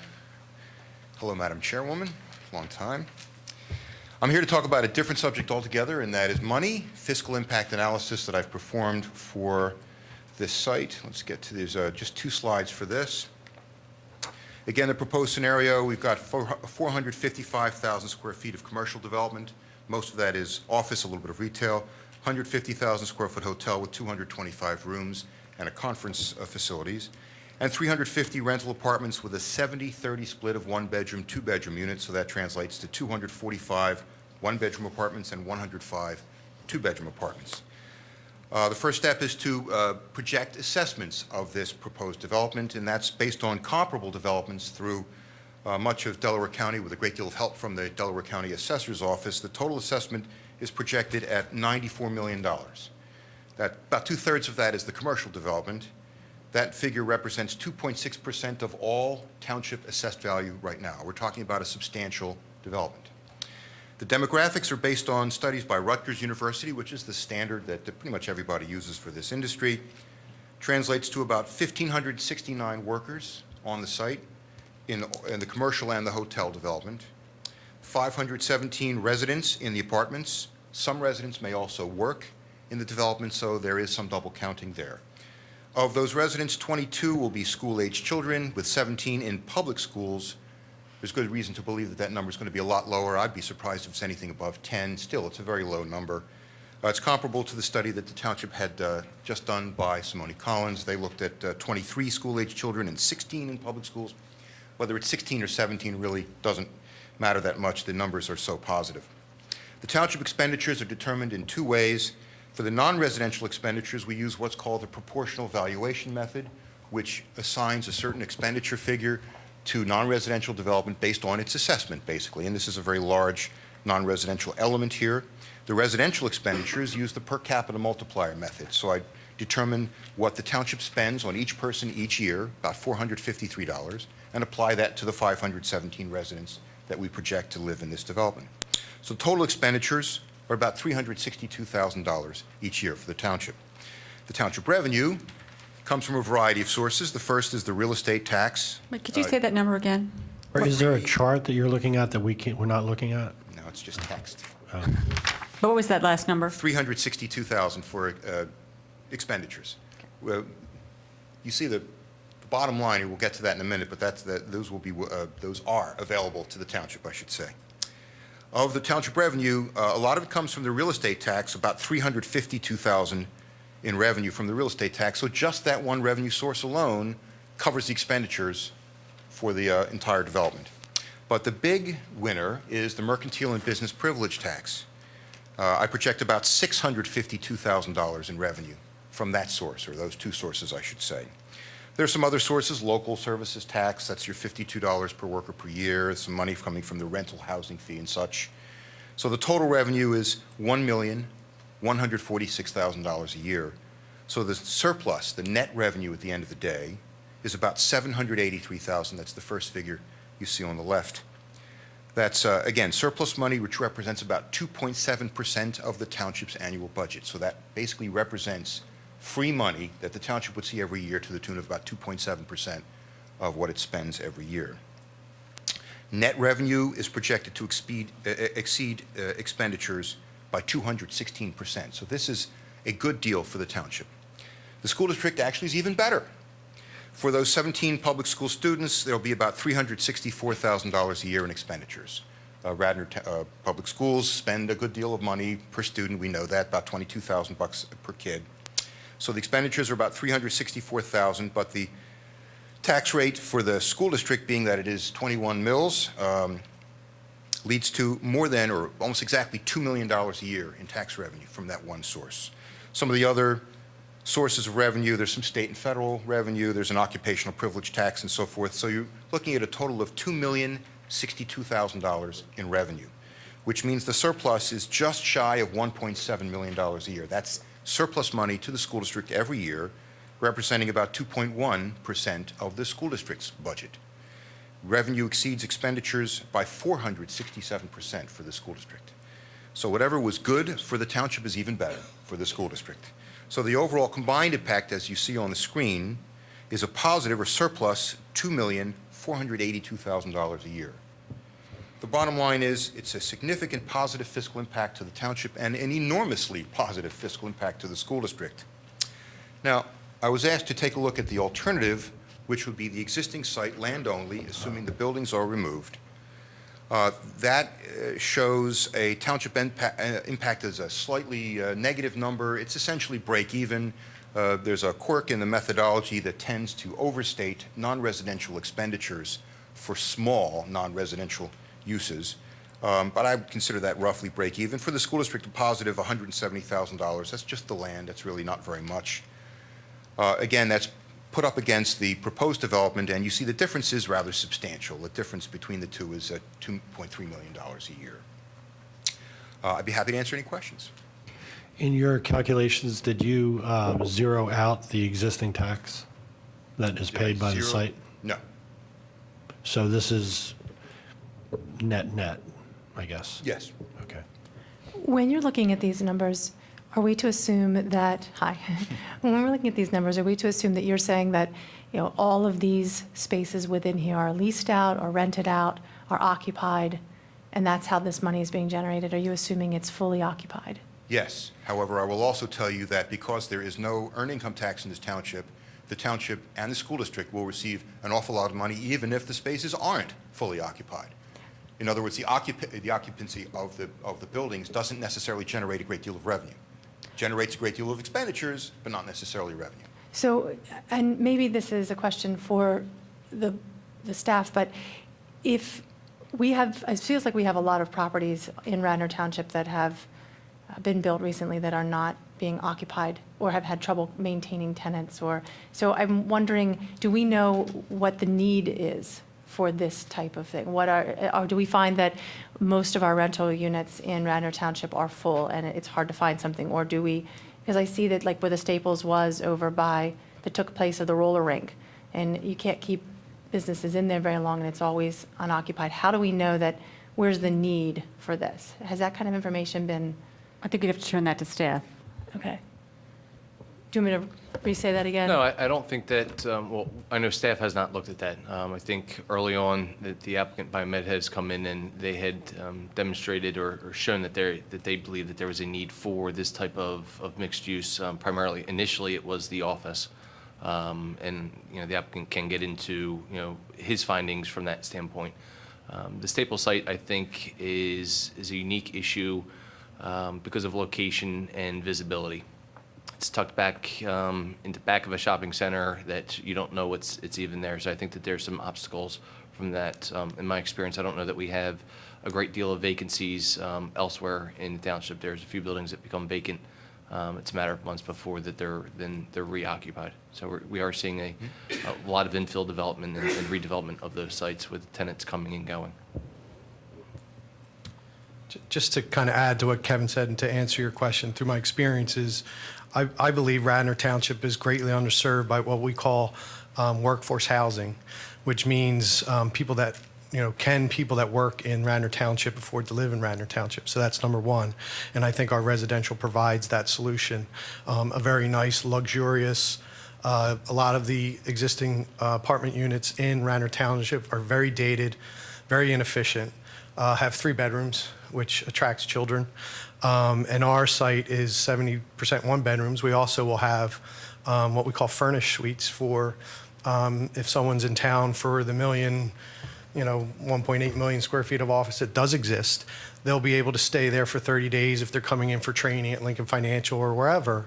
They'll be able to live there like a home rather than a hotel. Do you think that it'll attract Villanova students? I do not, because our units will also be very expensive, and I think that they won't be able to afford them. But the other thing that it's underserved, and what we found in our targeting and our marketing, is that we are really chasing young professionals. And there's now, the millennials are really chasing this concept of reverse commuting, or being able to live near where they work and not drive cars or buy cars. And that's a trend that we're seeing, because they would rather use public transportation and not have the expense of a car. The other thing that we are underserved is, unfortunately, the 50% divorce rate still exists in our company, or in our country. And sorry, I'll have to check that stat at BioMed. Thank you. Get back to you. But what we found in the developments that we built in East Norton, in Conshohocken, is that a majority of divorced people did come and live in our buildings because they were used to living in nice homes, luxurious homes, and they wanted a nice place for their children to come on a temporary basis until they figured out their next step. The last thing is empty nesters. There's a lot of people that love Radnor Township. They want to stay, they may want to sell their big home and still be near their church, their synagogue, their golf course, their children or whatever. And this is a good location. It's a great value. It's very luxurious and nice. It's a nice place to live. It will have a lot of nice amenities. And I think those concepts are still underserved in Radnor, and I think the demand is there and the need is there. The other thing, a hotel is, I mean, Radnor Township in the main line is way underserved on brand-new hotel rooms and hotel rooms. The Radnor is always full, and, you know, they did a nice renovation. It's beautiful, but it's not new, and it doesn't have all the amenities, and it's not as efficient as a new hotel would be. So the demand for hotel space in Radnor and the main line is high. And because, listen, when we have people come out of town, they have to stay in Conshohocken at the Marriott. So why not stay in, you know, we have all this office space in our little circle. Why not have them stay in a hotel right next door? So, which again, gets people out of cars, gets people on our shuttles, and gets people walking. So, and then as far as Class A office space, you know, Brandywine has done a beautiful job leasing up their space, but none of them are brand new buildings. And there really hasn't been a brand new large office building built on the main line in years. So, but they did a nice job renovating theirs to make it look new. So, so I think it is this ordinance is doing a great job of providing things to the township in a location that suits it, that is needed. So I hope I answered your question. You did, thank you. and this is just a comment, just to play devil's advocate, but you know, one of the things, not growing up in this area, one of the things that I always worried about moving to a suburban area is that I was going to feel like I lived off the highway.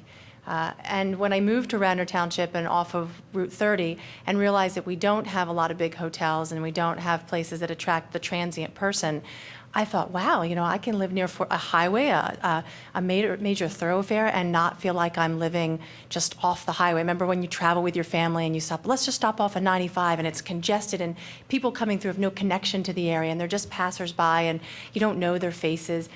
I don't want exit 13 to become that. So that's just kind of my perspective of, I appreciate what you're saying, and I can definitely argue it in other ways. I saw some things up there that I really liked, but I don't want exit 13 to be the stop-off for the general motorist. Yep. And I agree. I think someone could wear those binoculars, but I think there's other binoculars or people's visions of seeing Radnor differently than the way what attracted you. And we're saying, why not attract more people to enjoy the town? And I personally don't think we're going to be building that. I think our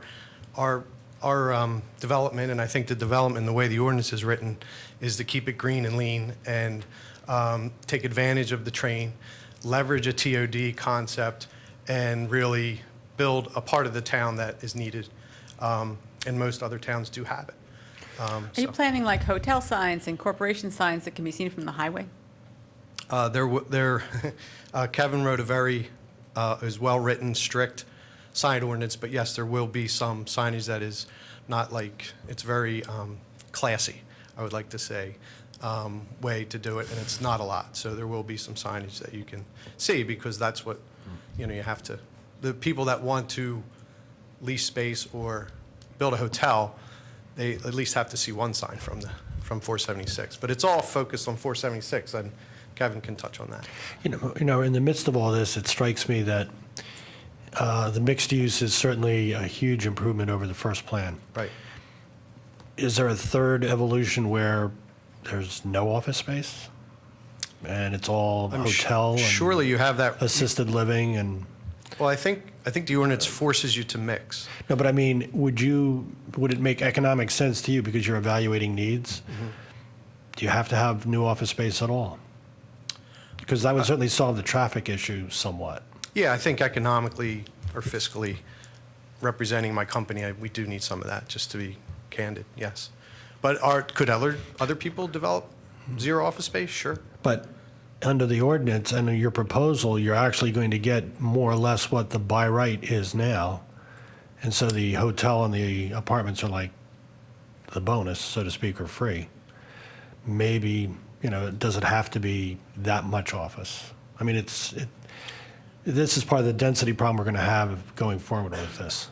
Yeah, I understand your question. I'm just saying physically to our owner, the company I work for, we need the office that we have compromised on. So from our initial proposal. So I think we did a good job of really. It's not, you've compromised in terms of a number we could never possibly Sure, accept I to a understand. number that is still not what's in the ordinance today, and we're getting there. Yeah, That's- I think we've done a good job of balancing traffic, school, office need, and fiscal responsibilities. I think we did a good job. So- Okay, thank you. Can we go to public comment now? Would people be comfortable with that? Get that. I'd like to open it up to public comment. Would anyone like to?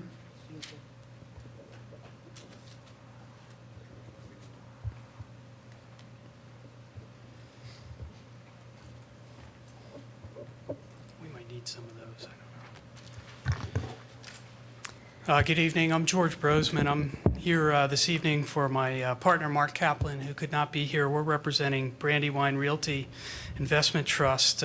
We did have... George, I caught your presentation to the commission, the last meeting, which was very good. But I just want you to keep in mind that some kind of time limit. Sure. In fact, I was going to say we had a much abbreviated presentation, if any of you did see that. I guess before we started, I had a question I wanted to ask.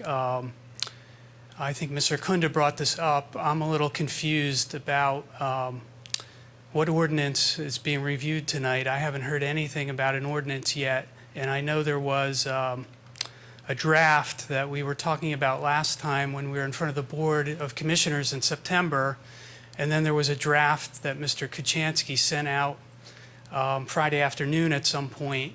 So I'm not sure what, if either of those are going to be discussed. Yeah, the plan is, we first wanted to hear BioMed's updated site plan, because Right.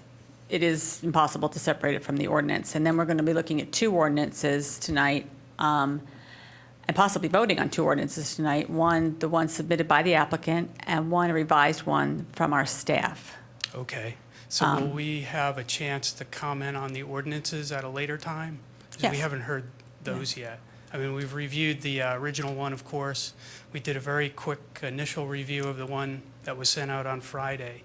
So we can go ahead I mean, then. later in this meeting or at a later date? Well, as to the original ordinance, certainly later in this meeting. As to the new ordinance, also later in this meeting, with the understanding that we just received it on Friday. We have a lot of property that is affected by it as well. Okay. And we can make limited comment on it, but we would like to have a chance to review it in greater detail. But yes, for both later this evening. Yes. Madam Chair, I think it would be appropriate now if they have comments that we hear what those comments are on the ordinance. And, we'll start with that, and that can open up the discussion from that point, and we'll move forward. Let's start with their comments on the applicant's petition. Well, before we do that, I'd like someone to kind of go through the ordinance. I mean, I'm sure the people listening watching television haven't, read the ordinance in great detail. If we're going to talk about the ordinance specifically, we need a quick overview of the ordinance. Can one of you do that? Thank you, Nick.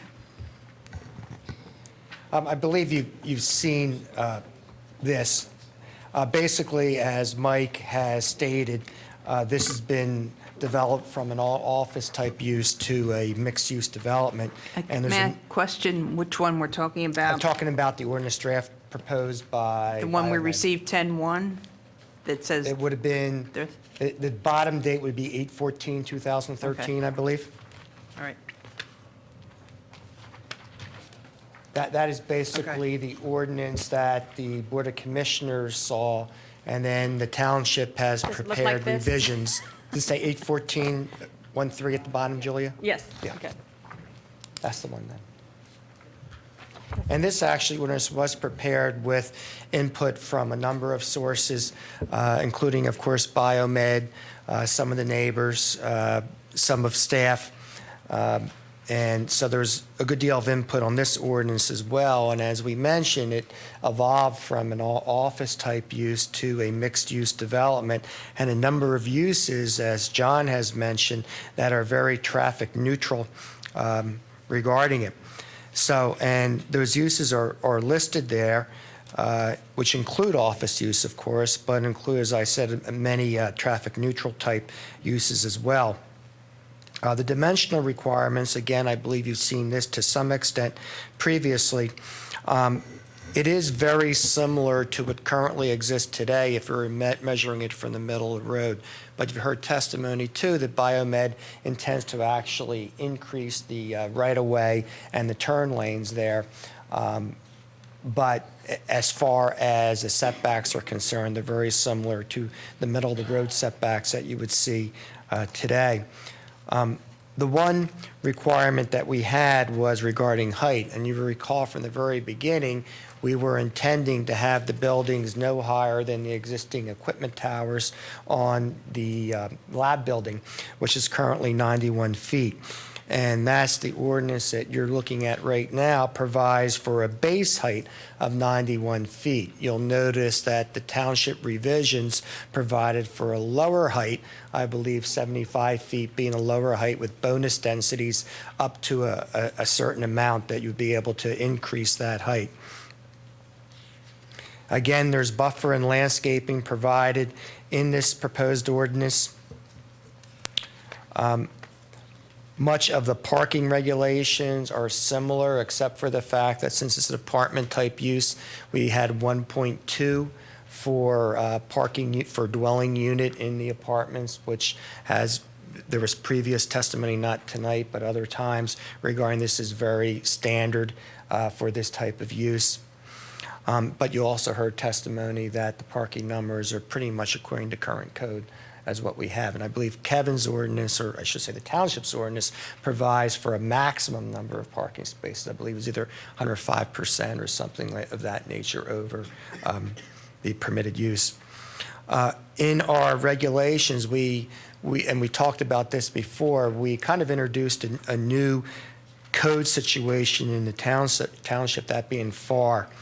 That is used in almost every ordinance now, but since our ordinance was drafted back in the 1960s, of course, we haven't really gotten to that point yet.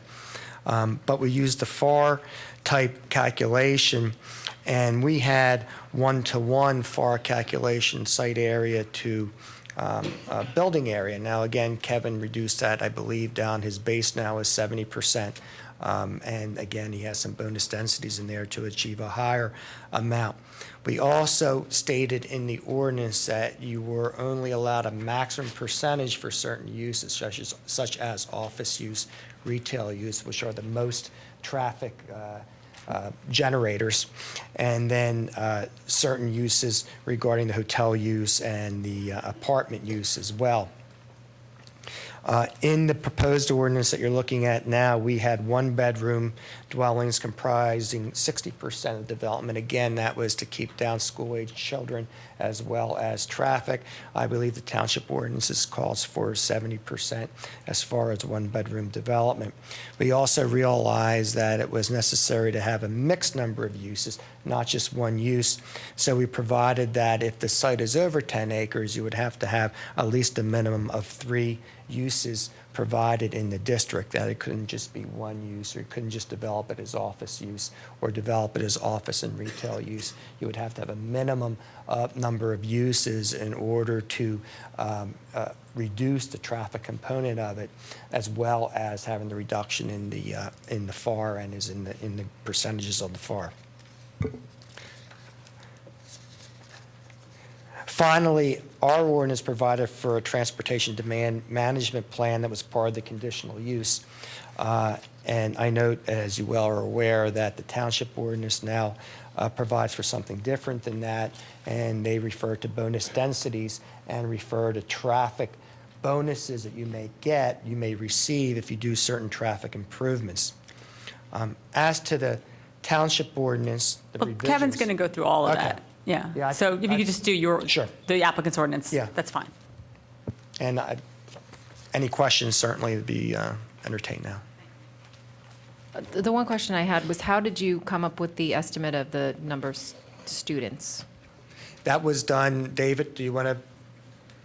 And I believe that was similar to what the independent source did for the township. Township also came up with similar numbers as David did on the number of students.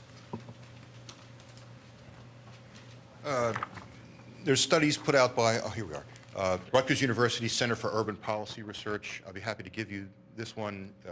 This is specifically for Pennsylvania. It was done in the 2000 census of relatively new housing built between 1990 and 2000. And it spells out the number of residents per unit, the number of school-age children per unit. The units are differentiated in a variety of ways: unit type, detached, attached, multifamily mobile homes, unit size, 2-bedroom, 3-bedroom, 4-bedroom, and most particularly unit value, because there is a direct correlation between the value of a unit and the demographics of that unit. The higher the value, the fewer people, the fewer school-age kids live in it. So it's just basically a mathematical calculation based on these numbers. And the other question I had was, did you consider condos versus apartments, and was there When you a say, reason you chose to use apartments rather than? that's a question for Mike. That's not a question for the fiscal impact analysis guy. Just before I answer that question, the other, not only is there theory, but we also have reality. We built about close to 750 similar apartments, the same mix of apartments that we would propose here in Conshohocken in Colonial School District, which is a very good school district. It's not Radnor, I understand that. It's tough to compete with Radnor, but in reality, we got a letter from the secretary of an official at the school district, and asking how many children, school-age children, attend Colonial School District, and the number was 5. So we not only have theory, which is good theory, but in reality, the way we mixed our units, that 60 or 70-30 split now, is also why it limits it. People just aren't, families are not going to rent 1-bedrooms, and that's why it did do that. Your second question was, what was your second? What was that? Oh, yeah, the other reason for building apartments is I've built a lot of condos and it's a very challenging project. Suburban people in suburbia don't have condo thinking, where in the cities, and our area is a very conservative area, and they feel that condos are very risky. Like I built the Corinthian down in Lower Merion, which is a very luxurious condo building, and it's not fiscally feasible. You just don't make money at it in this area, particularly in the suburbs. I think I'd be shocked if the person that built the condos in the train station, I don't know this factual, but I'd be shocked if they made money, because the units sit there forever and ever. The problem is when you build condos, it's not like a traditional housing development. All the units are available. So you sit on that very large loan, ticking, and try and lease them up or sell them as fast as possible. So economically, our market traditionally is a tough market for condos. That's why you don't see many of them. So, and we also felt, like Elizabeth had asked, the demand is there for apartments. You guys need more luxury apartments in your township. So I think, does that answer your question? Mike, before you leave, one more question. What is the total square footage of the development as proposed? I think, what's our base density and? There's a base density and then what we're proposing. Yeah, just what you're proposing. I think it's about 8.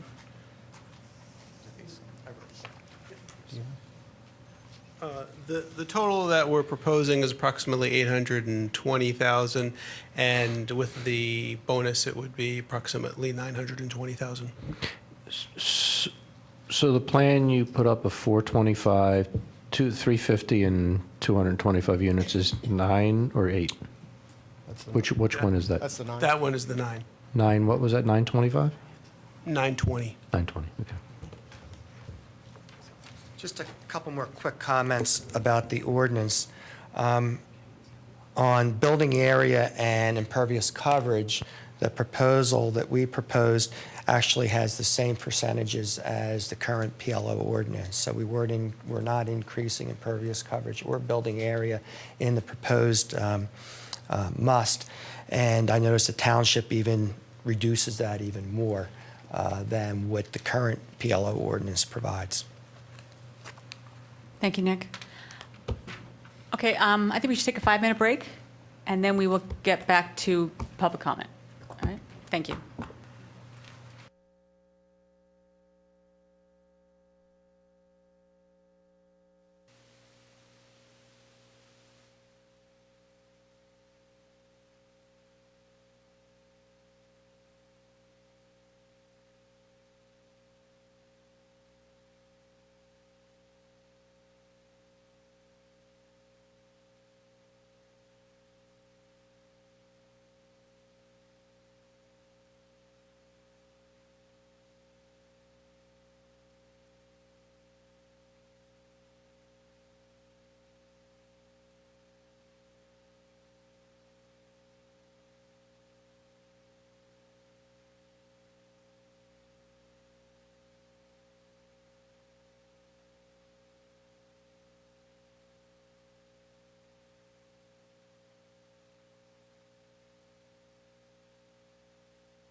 Thank you. We are now ready to go to public comment. Back to public comment. Yeah, one clarification again. We heard about the one ordinance. So we're going to hear about the later ordinance at a later time in the meeting? Yes, So we'll get to comment on that then? and then we'll get that in more detail. Okay. And before, Tony's putting in a PowerPoint. Would I be able to ask, and I don't want to belabor it, I had maybe 3 or 4 or 5 questions that were from what I heard, just points of clarification. Could I ask those Go ahead. before we start? I guess one is to Nick. I'll call it the old ordinance that you talked about. What is the total site area you're using? You mentioned the 1-to-1 ratio for the density. Mike, Nick. As George would know, he doesn't have to ask me, that is defined in the ordinance under total site I area. don't mean the definition. What's the number you're using? We've never had a plan of the site, so we don't know what is the I'll have to total turn site to area Alex, or- that would set the density? About 26 acres. 26 acres. And what does that consist of? 'Cause Consists of all the deeds on the property. All right, hang on, guys. We're not going to do a back and forth. Okay. I thought you just had questions of the board that you wanted to ask. No, I had some questions about what was presented, but Well, just- you just ask us, about- and we'll get an answer for you later. Okay, I'll reel them off then. We haven't seen a deed of the property. We reviewed some old zoning files of the property when they came in for an approval, and we saw something on the magnitude of 18 acres that they owned. So I would like to know, where did the other acreage come from, and does that? That is a question for land development if this goes through that standpoint. That's something that it's not really ordinance related. Let's at let this him point. ask his questions, and then we'll respond if we can. Right, yeah. What's the big change from the 18 acres and the 26 acres? Is that including any township lands? We had also heard that the township was maybe letting them use some land to do some stormwater management. We'd like to know if that included any of that, and if, how they got to the 26 acres. And then, I guess then that would translate into, that would tell you the density that they would be proposing. It would be the 26 acres times 43,560. That would give you the amount of floor area. A couple questions for the traffic. We wanted a clarification. Does their plan propose a connection? We thought there was a township property that was adjacent to this property. Is a connection proposed to that township property? And did the traffic study take into account, if a connection is proposed, the use that would go on that township parcel? We had heard there was talk of there being a recreation or sports facility possibly being considered for that parcel. So we wanted to know whether that, if that connection was being made, and if so, whether the traffic from that potential use was being taken into account.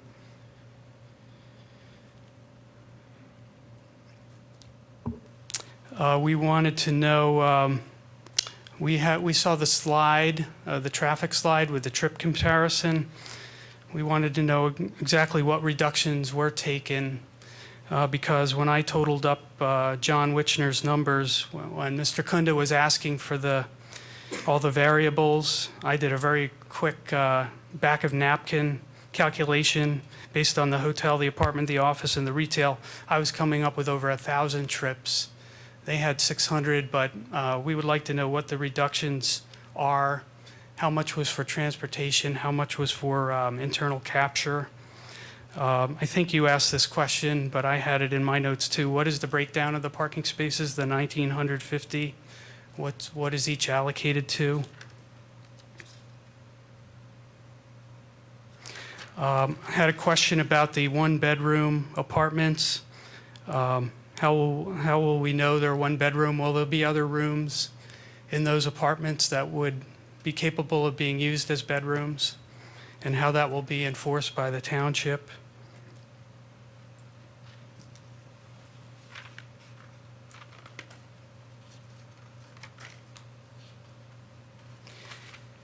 And will we be able to? We've asked before, but a big foundation of this is they assert a by right plan of 425,000 square feet or 475,000 square feet.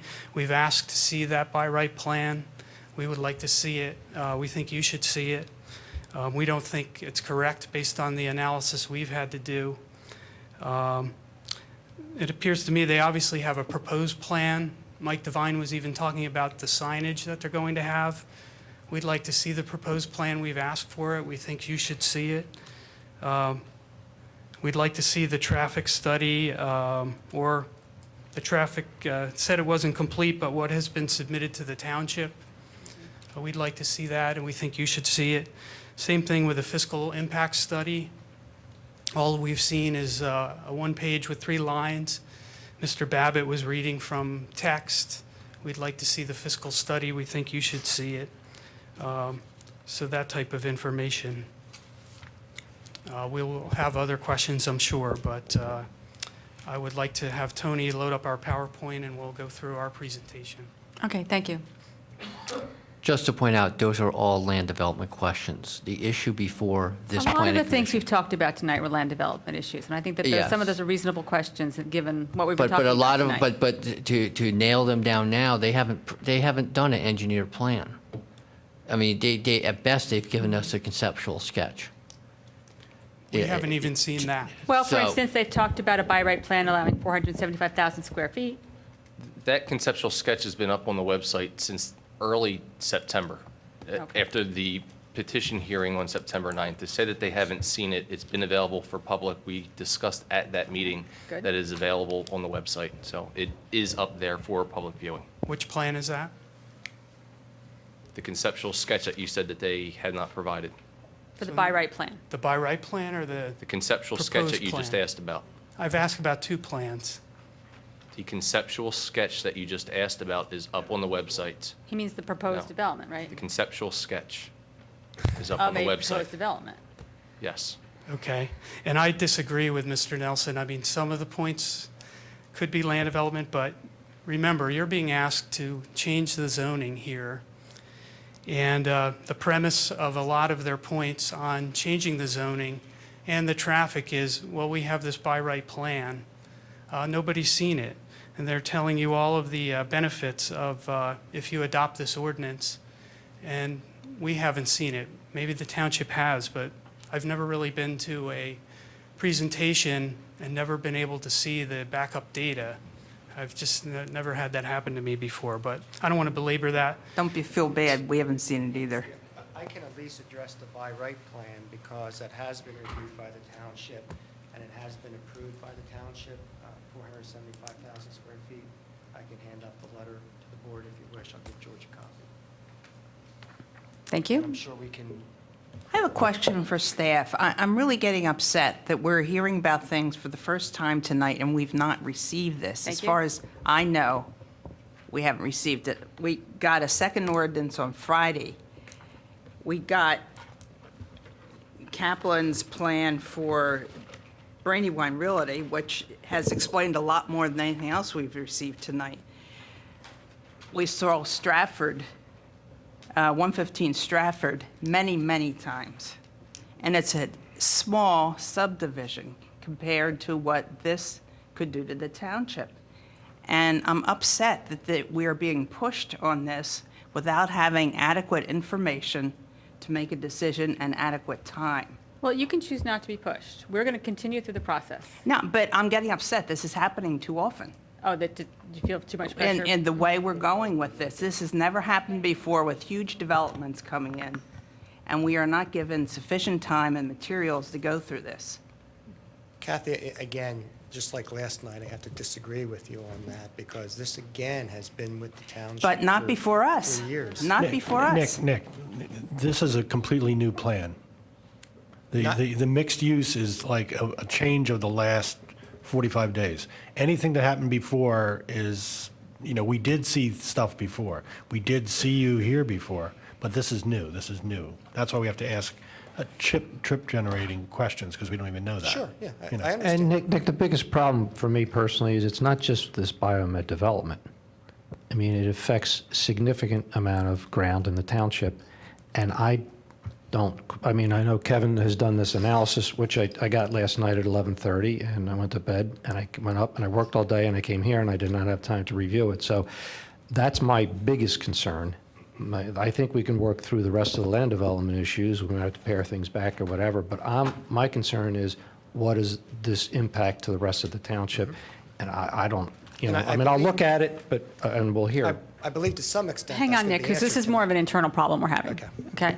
The other thing I think we should mention is that, we've all heard the township would like to have a recreation facility, and there's been talks about how to make that happen. However you might feel about that, whether or not you'd be pro or anti-recreation facility. Apparently, there's a possibility of a site connected here, and we've never seen that. I've never seen it laid out on a map as a possible future township use. And that could We've never affect talked traffic. about it. People keep saying it's not part of this, but I It's think on it the is. other side of the P&W tracks. It's not connected to this site. It's on the other side of the P&W A tracks. specific site has not been identified yet for any potential recreational facility. So to assume that it's part of this and in this area is premature at this point in time. Isn't there All I know reference is in the here? land Nick, owned by the please, townships. we're having an internal conversation here. And there's reference to it in this document, Yes. so, yeah. And they're specifically put down recreational use in the ordinance, right? Is that what you're saying? It's listed as a use. Right. So I don't know how we can address the fact that we are not getting things in time to properly review them. So we're feeling rushed, and we certainly don't want to rush through any of these decisions. Some of the plans we've looked at and some of the ordinances we've looked at in the last 2 days are going to have an incredible impact on this township. These are not things we're going to rush through like a 2-lot subdivision.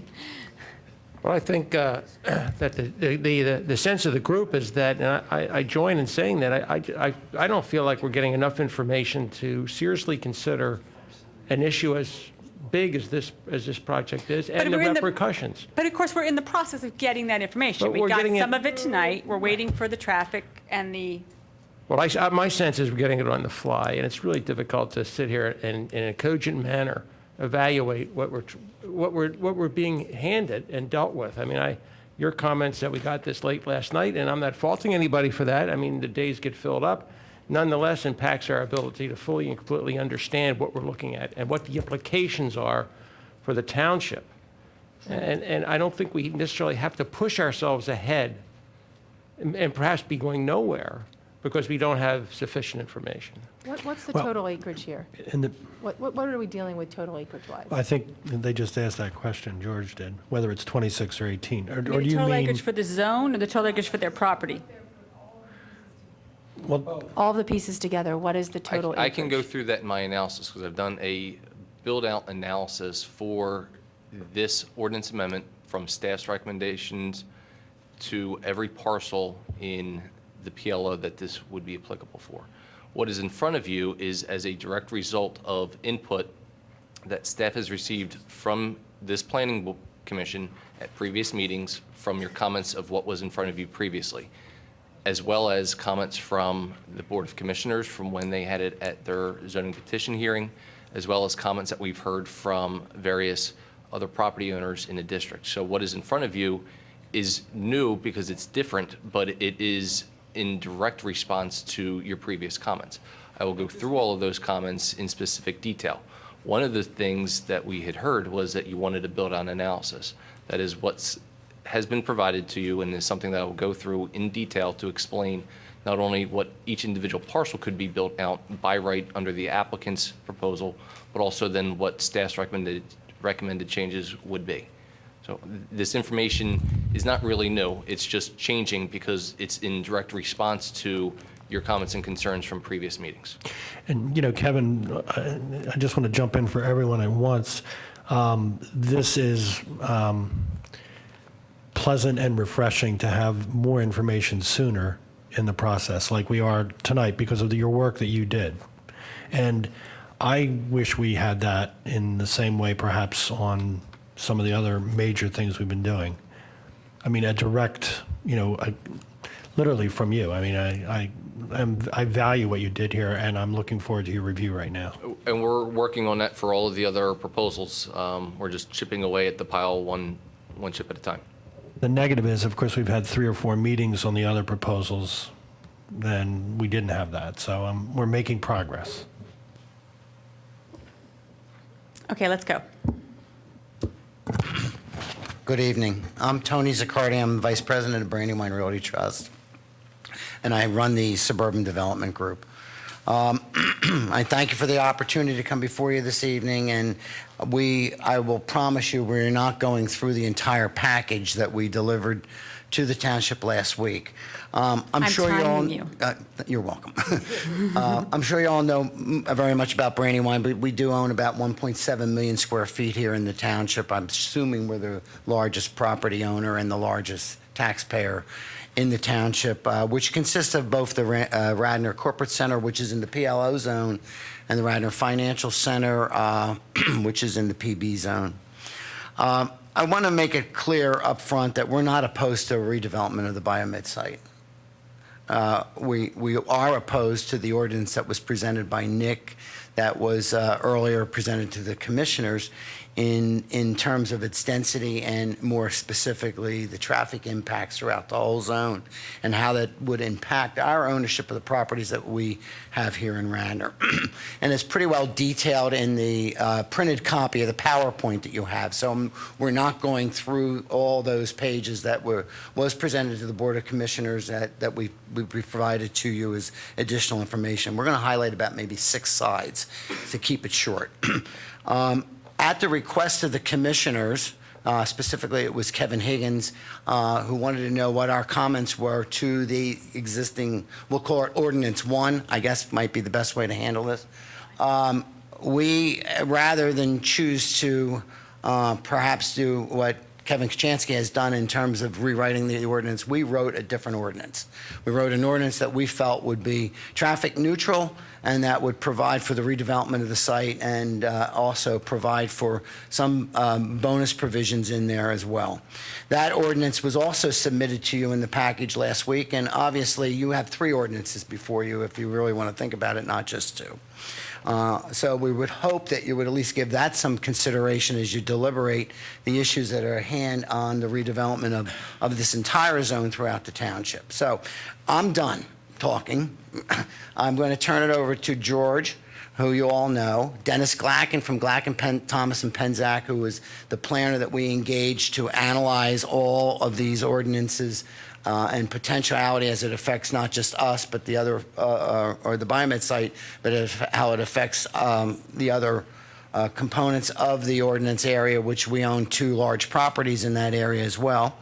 And also Greg Richardson from TPD, who did an independent traffic study that we commissioned on our own, where we studied every intersection that's impacted by any new development within the township. So I'm going to turn it over to George, and we'll try to keep this as short as possible. Thank you. So as I pointed out when I asked for the clarification on the size of the lot, we were assuming it had 18 acres, and under the original ordinance that was drafted, that would translate into over 800,000 square feet of density. If it's really 28 or 29 acres, it's, almost double that, with no real traffic mitigation. We did see the ordinance that Kevin had sent out Friday, and as I said, we would like to reserve comment on that after we hear what he has to say and after we have to study it a little bit. But our preliminary look at it was done as a red line, the computer program that we all are familiar with, and there's a lot of changes on there that the redlining shows up. But when you look into the substance of it, a lot of things were moved around. But we think that it didn't really change some of the key things, although it did decrease the density. And again, we were only thinking the property had 18.7 acres based on the files I had reviewed previously. But if you take 70% of that, that would allow 571,000 square feet. And as I understand it, you can go up to 80% with the bonuses, so that would be 652,000 square feet. But if we're really talking 28 or 29 acres here, it's blown out of the water, the numbers that I'm talking about. And still, neither ordinance requires the applicant to fully mitigate the traffic impact of the proposed development. And I think the chairman said the traffic is the elephant in the room here. And there are some vague references in the ordinances to traffic mitigation, but not the real meat and substance of what traffic mitigation really means. I think even under the new ordinance, it talked about if there's a level of service A, B, and C, which are very good levels of service, you should make sure it stays at C, which is good, but not as good as A and B. And if you've got D, E, and F, D is basically at capacity, E and F are failing. If you've got those, you should do some technology interactive signals that they talked about, which again are not a bad thing, but it's my understanding that they're not truly mitigating anything. You put those in when you already have a D, E, or an F, and you can't really fix it. You're not willing to fix it, you can't fix it, and you're putting in those things to try to make the traffic flow a little better. So again, what we have here is a zoning change that's being asked for. So it's not something like somebody's coming in with a land development plan or a conditional use where they have the right to this. You're being asked to make a radical change in the ordinance. And we don't see any real traffic mitigation taking place here. A lot of the criteria in the ordinance talks about coming up with programs that encourage people to do things. Really not a lot of meat there. We don't believe. And as we explained to the Board of Commissioners in September, and as Tony said, Brandywine is in support of allowing redevelopment of the site, and mixed use we think is an even better idea. We think it would benefit other properties as well, even beyond what BioMed had come up with. And as Tony mentioned, Commissioner Higgins asked Brandywine, well, do you have any specifics on this? So Brandywine went ahead and asked its land planner and its traffic engineer to go ahead and come up with some ideas. Now, we put it in the form of a proposed ordinance. You could either look at our ordinance or you could take the ideas from our ordinance and put it into this ordinance. But since traffic was the key issue, we came up with a concept we're calling traffic neutrality. That's what we think the township should be shooting for when you're being asked to change the zoning to allow more than that would be allowed. So let's make it a traffic neutral plan. So our concept is you allow the mix of residential and office and commercial within an overlay district.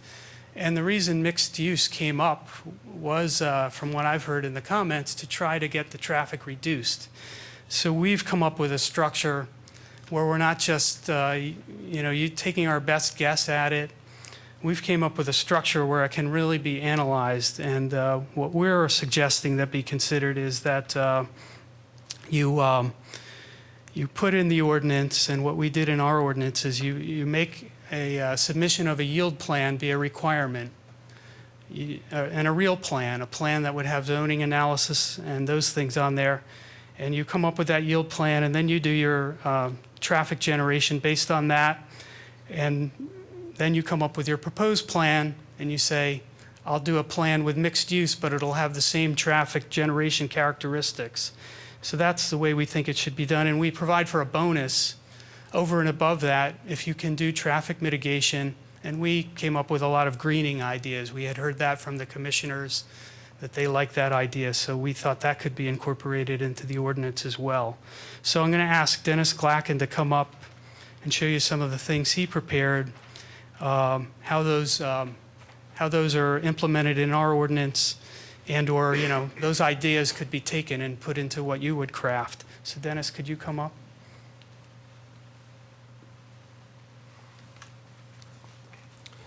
Good evening, members of the Planning Commission. As Tony said, my name is Dennis Glacken. I'm a land planner. We're based in Paoli, Pennsylvania. I have a couple of slides I'd like to go through here with you. There we go. This is the BioMed site. A a lot has been talked about in terms of a by right plan. And some time ago, Brandywine asked us to do a by right plan under your existing PLO zoning. And this is a plan we came up with based on the current requirements. The most important ones being there's a 3-story height limit of 38 feet. There's substantial setback requirements, a front yard of 150 feet, side and rear of 200 feet, and a building area of 30%. This plan shows about 267,000 square feet, which is comprised of 2 office buildings and 2 parking structures. This meets the requirements of your existing PLO ordinance, and we would suggest that this is the starting point in terms of evaluating what George just went through in terms of what the existing zoning would allow. There's been a lot of discussion about a by right plan of 475,000 square feet or thereabouts. The zoning board had approved the plan for this site several years ago with about that much square footage on it. However, that plan was based on the buildings that were there, which has many nonconformities in terms of setbacks, impervious coverage, parking. The parking requirement, for instance, for industrial space is not 3 per 1,000, it's not 4 per 1,000, it's much less than that. So that square footage is based, if that's where this is coming from, and that's one of the questions we were asking, we don't know where these numbers are coming from in terms of the by right plan. So the zoning hearing board had approved something in that range. Maybe that's what's being considered a by right plan, maybe not, I don't know. But that plan had a lot of existing nonconformities because it's an existing building. This plan, to put some things into perspective, the proposed ordinance by BioMed had an FAR of 1.0. Kevin's proposal is 0.7 to 0.8, depending on whether you get bonuses or not. The by right plan that we think is the correct plan has an FAR of 0.32. Could you just say what an FAR is for everybody? Floor area ratio. Thank you. Has an FAR of 0.32. It would require 976 parking spaces and meets, as I said earlier, meets the various setback requirements. So I think in terms of an evaluation that the Planning Commission, the Township would make, finding out what the true by right is, and then going beyond that, there may be additional square footage and units that are permitted because of the desire to redevelop the site, but keeping things traffic neutral, we think, is an important element of the plan.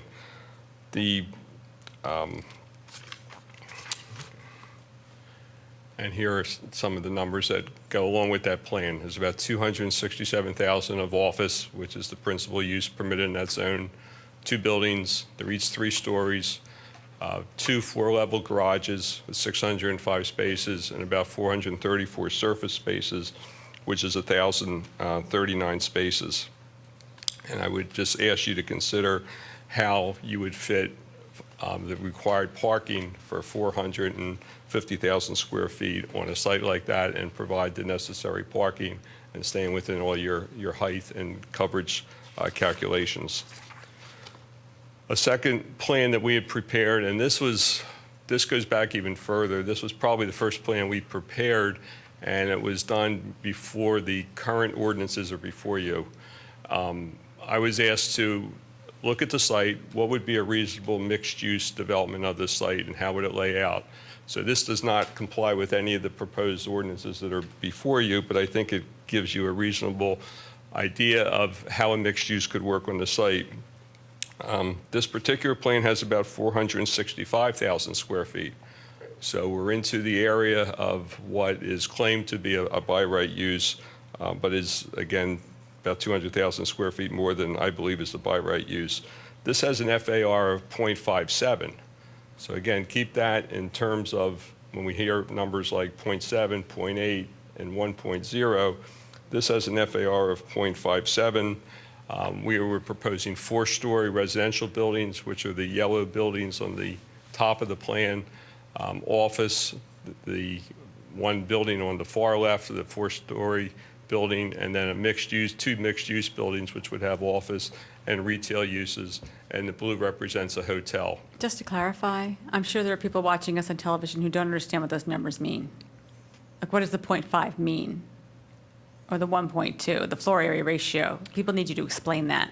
The floor area ratio is, if you had an acre of ground, which you had 43,560 square feet, and if you have a 1.0 FAR, then you're allowed to construct 43,560 square feet.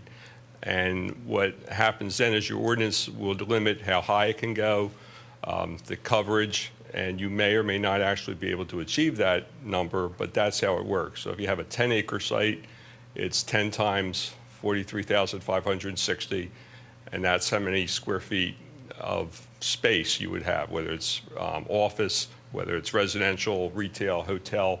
You would add all that up, and that's how you get to that number. And that's if you had a floor area ratio of 1.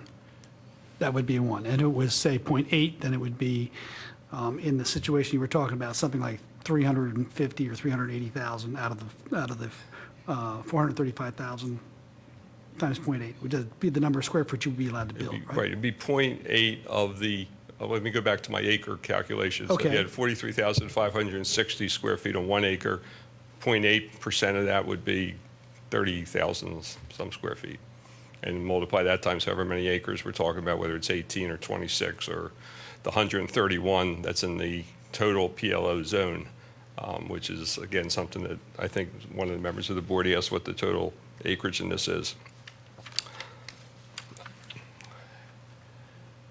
And this just goes through, this is, shows the square footage on this plan, which was 151,000 square foot of office, 200 residential units, 14,400 square feet of retail, and a hotel with about 110 rooms.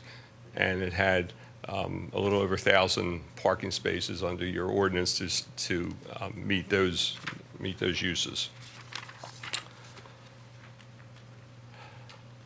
This is a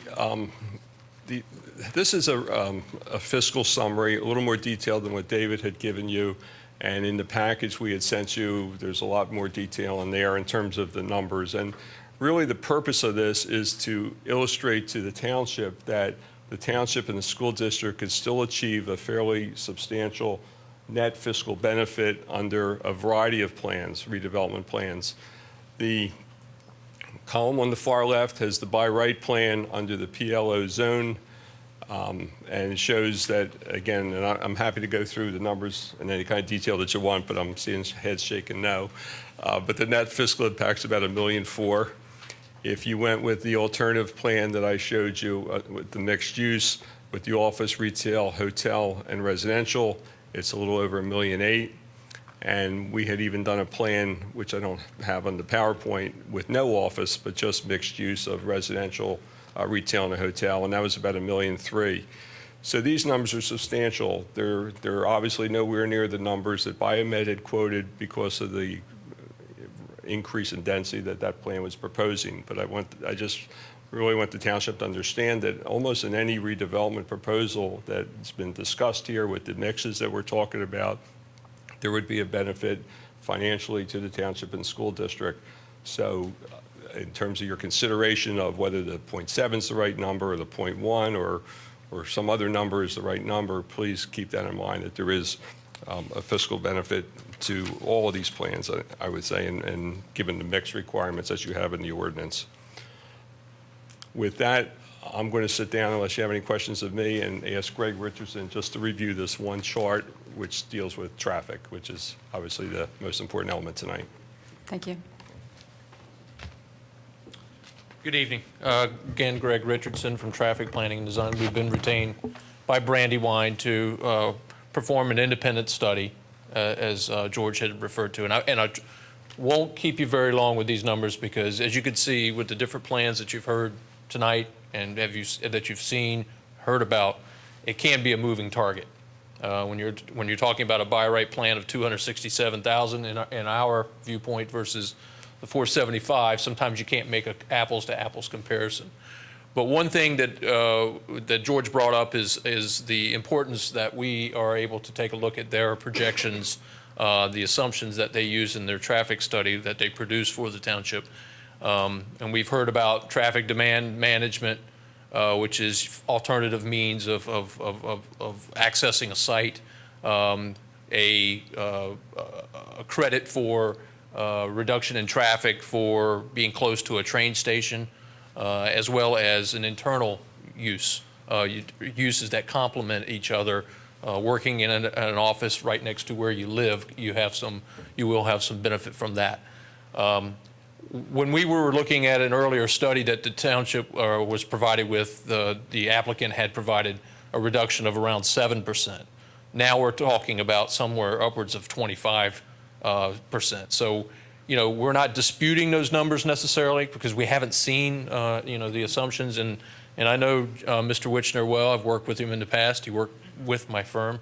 And I've worked with Amy many times in the past. So I'm sure we could come to some agreement on the percentages that we are going to be, that you're going to be seeing as a township. But we need to see that at first. And granted, give them the benefit of the doubt. They are working on the study. I talked to Mr. Witchner, and he has informed me that, that study is forthcoming. And I won't say how soon, John, to put you on the spot. But just to go through these numbers quickly, the existing site, what we did was we looked at the AM and PM peak hours, the commuter peaks during the week. And essentially, we did our own counts where that says current occupancy. Those are counts that we conducted a year or approximately after BioMed did their numbers. So they went down a little bit. And again, we surmised that was just reduction of the employee base. And then what we did was we took the exact numbers that were in that study where it says vacant space. Those are the numbers that came directly from the McMahon study and added those together. And those are basically what we felt was what you would see, quote unquote, an existing site and what it generates as traffic. Then we took a look at the by right development and what that would mean in terms of office 267,000 office space, and looked at that number. And again, we try to be consistent and use what was in the previous McMahon study, which was 7% reduction. You're not going to see as much of a reduction between for a standalone office because you don't have that interaction that you would have with a mixed use. And we commend them for looking at a mixed use, because I agree with Mr. Witchner that there are reductions. Okay, I'm sorry. And then the last thing we did was we took a look at a scenario for the mix that you have there. And what we were trying to, again, produce was a comparison of what we felt it was a traffic neutral of scenarios that could be built, comparing alternative plans to what actually is being produced out there. Because we know the roadway system itself is congested, and there are roadway improvements that are direly needed out there, and you've mentioned some of them, such as the bottleneck at the SEPTA train station. So I don't have to speak about the numbers anymore. Again, we'll work with the township and its consultants to come to some mutually agreed upon methodology that we believe will be beneficial to the township going forward with your ordinance. And if you have any questions. Okay, thank you. And the other purpose of this slide that Greg had done was we had talked about the concept. Seriously, just another minute or two. We have to move on. Yeah, we think we've been very brief given the magnitude of this, so we have a few more minutes and we'll continue to move quickly. We've just been given things tonight, so we hope you could appreciate the interest that Brandywine has on this. And Well, you guys have been giving a longer presentation than,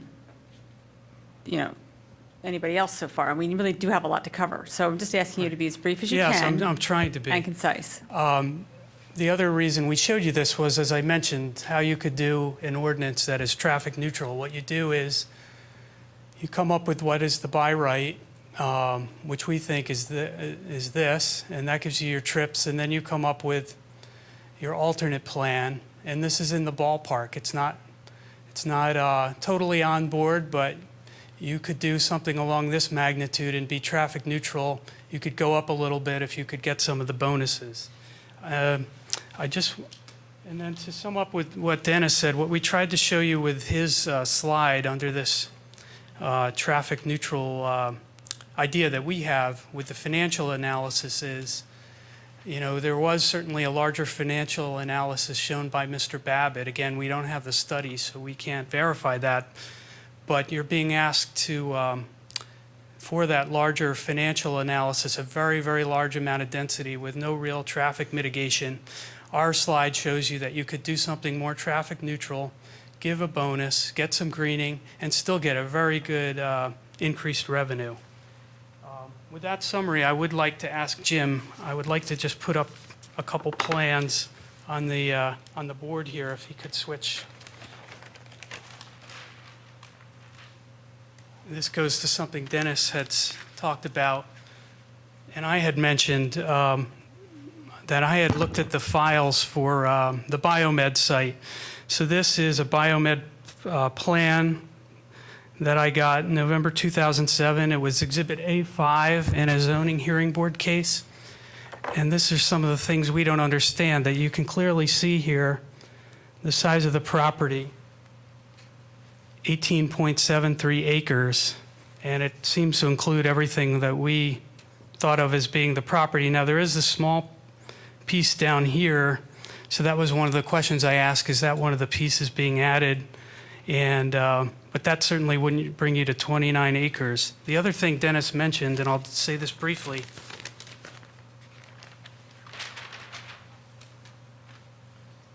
this was the approved exhibit from that zoning file, and this showed you all the buildings that got approved, and when you add these up, it comes up to about the 477,000 square feet that was mentioned.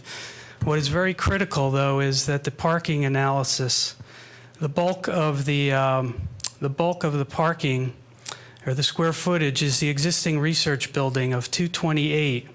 Under your code, you get to take a 20% reduction of floor area. So they said, we're going to take 80% of the floor area of that research building. So the 228 gets knocked down to 183. And what is the parking they provided for that? Not at the office rate. This is at the 1 per 1,000 rate of 184. So when they say they had, at least on this plan, 477,000 square feet, that was for the biggest chunk of the square footage by far, was considered not office space, but laboratory space at 1 per 1,000. So we're just befuddled about how they come up with their by right plan. We kind of showed how we went through ours. Dennis talked about you have to apply the setbacks, the height, the parking, and this just shows you what we based our analysis on. And Nick handed me a letter. It was dated October 4th, 2013. Obviously, we had never seen it, and it makes reference to maybe a new plan that was submitted that we haven't seen that either. So there's just a lot of information that I think is needed for you to go forward. Jeff, did you want to say something? And then we're done. My name is Jeff Devano. I'm an employee of Brandywine Realty Trust. My responsibility is to oversee our assets in Pennsylvania. We'll limit our comments here to within a few minutes, and we will not try and get into a debate with any questions, but we would like to highlight a couple of questions to raise to the board that they could ask either staff or BioMed as they review this project. So, one, to amplify once again what Tony Zaccardi mentioned in previous comments, we are in support of redevelopment of this site. It is clearly a gateway entrance to the township. It's an industrial process, and it really should be reflective of the balance of the township and upgraded to another facility. And we have similar goals with the township in that it's all about tax revenue. And we think the redevelopment of the site can increase revenue. That does take off a burden off the residents, and as an existing and probably the largest single source of tax revenue for the township from the commercial district, does reduce our burden. So we're very pleased that you are considering a redevelopment of the site. The difference is, as we stated earlier, we do have a very different opinion from BioMed on how this should be developed, a very different solution. We were challenged with coming up with the solutions that when we objected to the original plan of 900 and some odd thousand square feet of office space, we were tasked with coming up with what we would approve, and hopefully what you saw tonight was a wide variety of plans. And just to make it clear, we are not opposed to simply having strictly office space there. We are not asking for any reduction in the by right that BioMed has. We would fully support it if they can build office space and build it clearly and increase revenue for the township. Mixed use does make a lot of sense for a whole host of different reasons. Traffic has and always will be our primary concern. And I think you heard it. I mean, I'm not a traffic person, but very simply, we're not sure how you can increase the parking spaces from 800 to 2,000 or 1,950 and not have a material impact on the traffic in and around this community. So we appreciate the efforts of Kevin to redo this ordinance, but I think as you heard earlier, we're not sure the way we interpreted in the brief period of time that we had, that it had a material change and that any of our previous concerns were actually addressed by reducing traffic and dealing with those implications.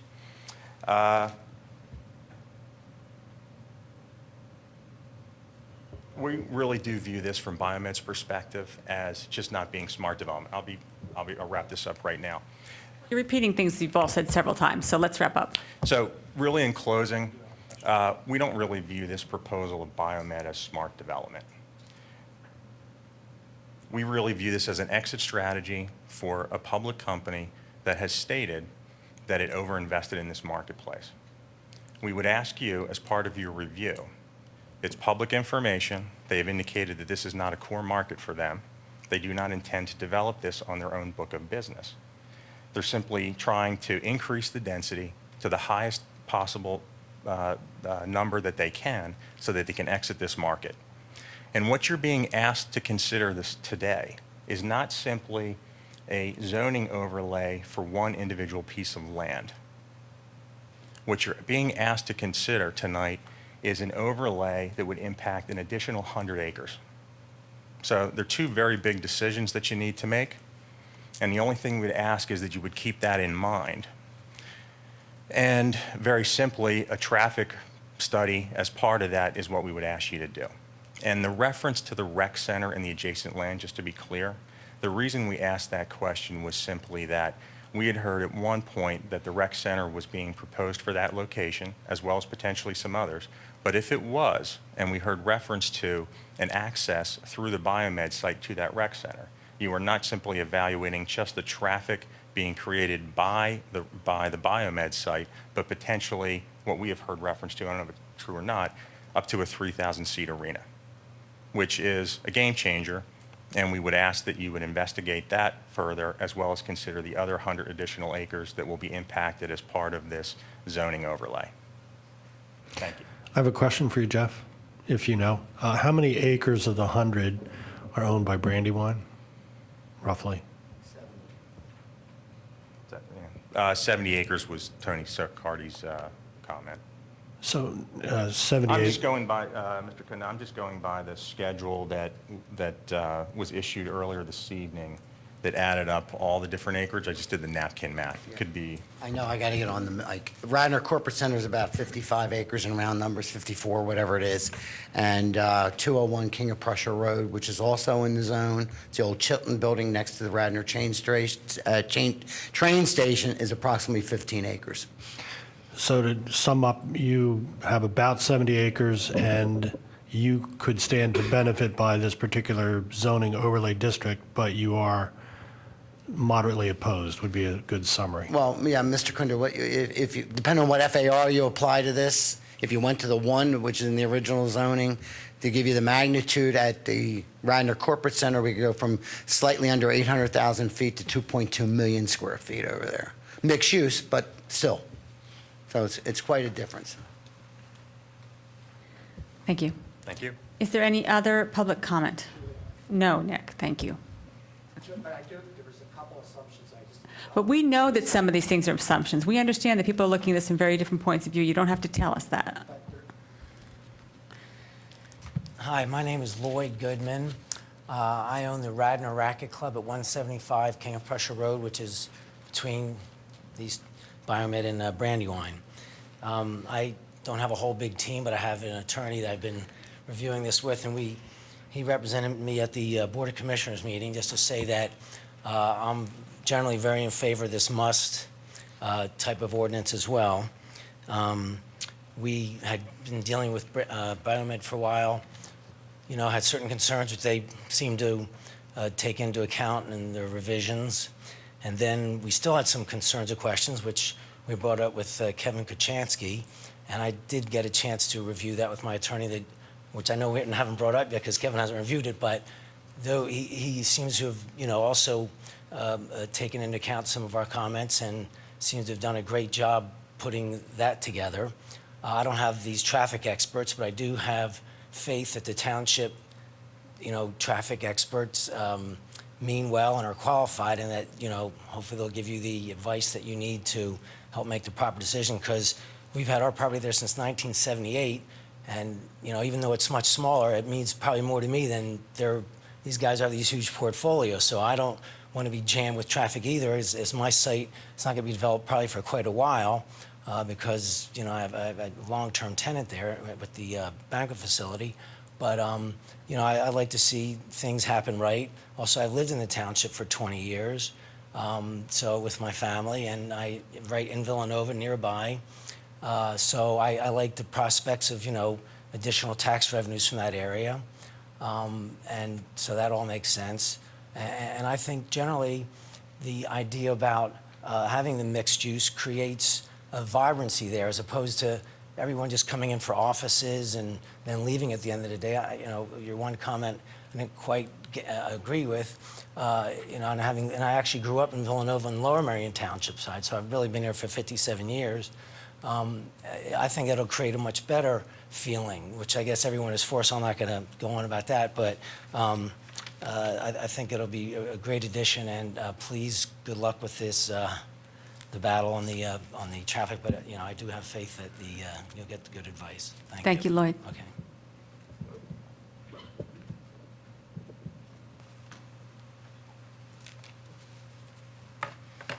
Evening. I did watch the whole thing last night, so I do. Thank you so much. I wonder how many people actually watched that. You need to get some hobbies or You know something. what? I watched the whole thing and appreciate the effort. So, well, you already have it out here. I'll go through this stuff with you. Rich Booker, Belrose Lane, Radnor. We see here a lot of businessmen, and I'm a resident, right? So Belrose Lane, I live right on the other side of the overpass there for Radnor train station on Belrose, and we have a great neighborhood back there, and we have great neighbors, and we really appreciate our neighborhood, and that's what we want to keep. But I also appreciate the BioMed executives are here today, Matt McDevitt and Mike Devine, great businessmen, and they have a great business at BioMed. Similarly, Jeff over here, Jeff Devine, and George, great lawyers, Nick, and folks here, great lawyers, great business guys. These are some of the best real estate development we're all people. great, okay? All right, and I'm just saying, because these are top guys, and look at the people and the money that's in this room. So this is a very important thing. I'm surprised I'm the only resident, because we see a lot of other people with the residents, but this is an important development. And anyone who knows me knows that I'm as pro-business as they come. And further, the folks in my neighborhood want to see 145 King of Prussia Road redeveloped into a first-class property. That said, my considered view is that this ordinance should be rejected by the Planning Commission, okay? So I'm going to talk about the ordinance. So we have a lot of stuff here, but let's talk about the ordinance. In general, we should avoid, and you guys all know this, we should avoid special overlay districts. We have a zoning ordinance. We have development standards, and this project should be brought before the commission and based on the individual parameters of the site. Variance should be requested to the extent necessary, and special conditions can be granted as deemed necessary in order to accommodate the developer. And we already had preliminary plans that Brandywine showed. So we've done that for this site. But what we're stepping into in this case and in the other cases that the Planning Commission referenced earlier is these overlay districts where we do a special ordinance for conditional use within a given, in this case, planned laboratory office zoning district. And I think it's also important to note, it's not the purview of the township to aid a developer in optimizing the financial return on their project. The ordinance is the ordinance, and developers should adhere to the rules governing land use within the township. And everybody agrees with that. That's what we want. But that's not what we have here. We have a very complex and a very far-reaching ordinance. So the first issue is regarding the tax revenue. Why are we talking about tax revenue? It's irrelevant to the ordinance. Brandywine shouldn't bring it up. BioMed shouldn't bring it up. And I can tell you, our neighbors, we're not really thinking about as a primary issue the tax revenue. The township is not a for-profit company. We're not trying to make money here, right? We have plenty of money in the township. What we want is to maintain our standard of living. And what we don't want is to have a development detract from our neighborhood.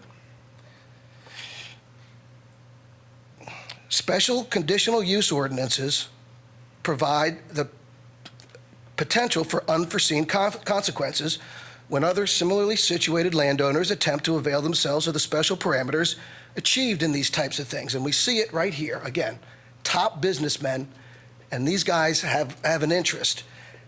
So you know that this is going to not just affect BioMed site, 145, but also the other sites, all of them within the second ward, and it's going to directly impact our neighborhood and our neighbors in the second ward. When you talk about the parking, you saw there's a variety of numbers here, but somewhere between 100 and 152 is what we have today, whatever the vacancy is. But what we have today is about 152 trips in the morning, maybe as low as 100, 187 in the evening. And we know King of Prussia Road in Lancaster gets jammed up quite a bit as it stands today at 187. What we're talking about is, well, by right, we could do 464. So for George here, George, I think we've seen this before. I think BioMed had it, but there's the by right plan right here. It shows, and BioMed put this up when they were at the township, I think, with the Board of Commissioners. By right square feet, 522,000, and total parking, 2,053 spaces. So that's the by right plan.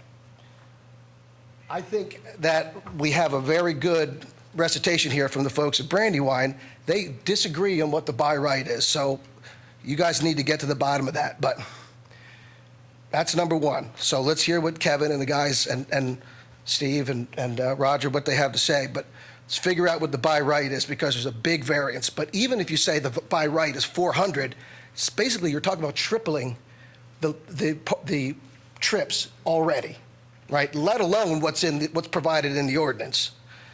So if we make triple what the current trips are today, it's going to be very hard to get out in the morning and come in the evening. Even as it is today, when I leave my house, I go out to Lancaster Avenue and get on the Blue Route, and I go downtown. If I forget something, I can't turn around and come back. It takes me 20 minutes. Once I go, I have to be ready to go, because I can't come back. I'm going through it, Julie. I know, I understand. But the point is, tripling that just at a by right is going to have a huge impact, let alone 1,000 trips, okay? Now, if the Planning Commission here insists on reviewing the ordinance, it should be rejected based on the ordinance is a must ordinance, provides way too much land use density in the area, okay? 900,000 square feet on that site is too dense. And what we'll see, if we get that kind of density on that site, irrespective of what the goals are, we're going to get the other two developments that are going to do something similar. We won't be able to stop it. It's irrevocable in the decision-making question here. But if we have to consider this ordinance, and you feel this is the only way to redevelop the site, then we really need to work on this ordinance to pare it back so it's something reasonable. It shouldn't be required uses. We should say we should say may. We should have may instead of required. 3 required uses should not be a provision. Up to 3 uses may be allowed. Square footage that would be drastically reduced from what we have here. The required elements in this ordinance provide for such a density as to be burdensome to the site in question and many others. Now let's talk about the recreational facility. Just spoiler alert, we're talking about putting it in this area right there, right? It's that, and Nick just said it, it's the triangular area on the other side of the tracks, right in here. And they're talking about a 225,000 square foot area. I'm just a resident. I hear about this stuff the same way everyone else does. This is a potential location, but obviously there's a lot of people out here that have a good idea where they want it to be, and this is where they want it to be. And as Skip pointed out, it's already in that sample ordinance that you got. Oh, it was Steve. All right. It's like, well, wait, we're referencing this thing in here. There's a good reason for it. And George, that's probably where the extra acreage is too, okay? All right. Not just a spoiler alert there. The recreational facility, we also think is going to have a huge amount. The point is well taken. We're going to talk about traffic. Better add that in and see what that's going to do. Again, I think it's going to be too much for our neighborhood and for the residents. And I can tell you the people in my neighborhood and around the Second Ward were really not enthusiastic about this big development here, as well as a new sports facility that I'm hearing tonight could be 3,000 seats. I heard the 225,000 square feet, but that's the first time I heard 3,000 seats. So the parameters in this, the office provisions should be much closer to what is currently permitted. And so this is why I have this out here.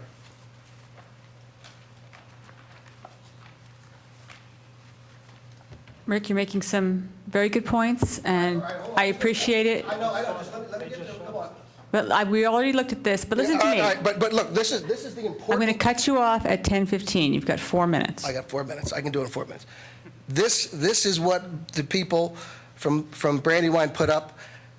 This is what we should be looking at. This is the one important slide for everyone to have and to look at. About 400 total trips.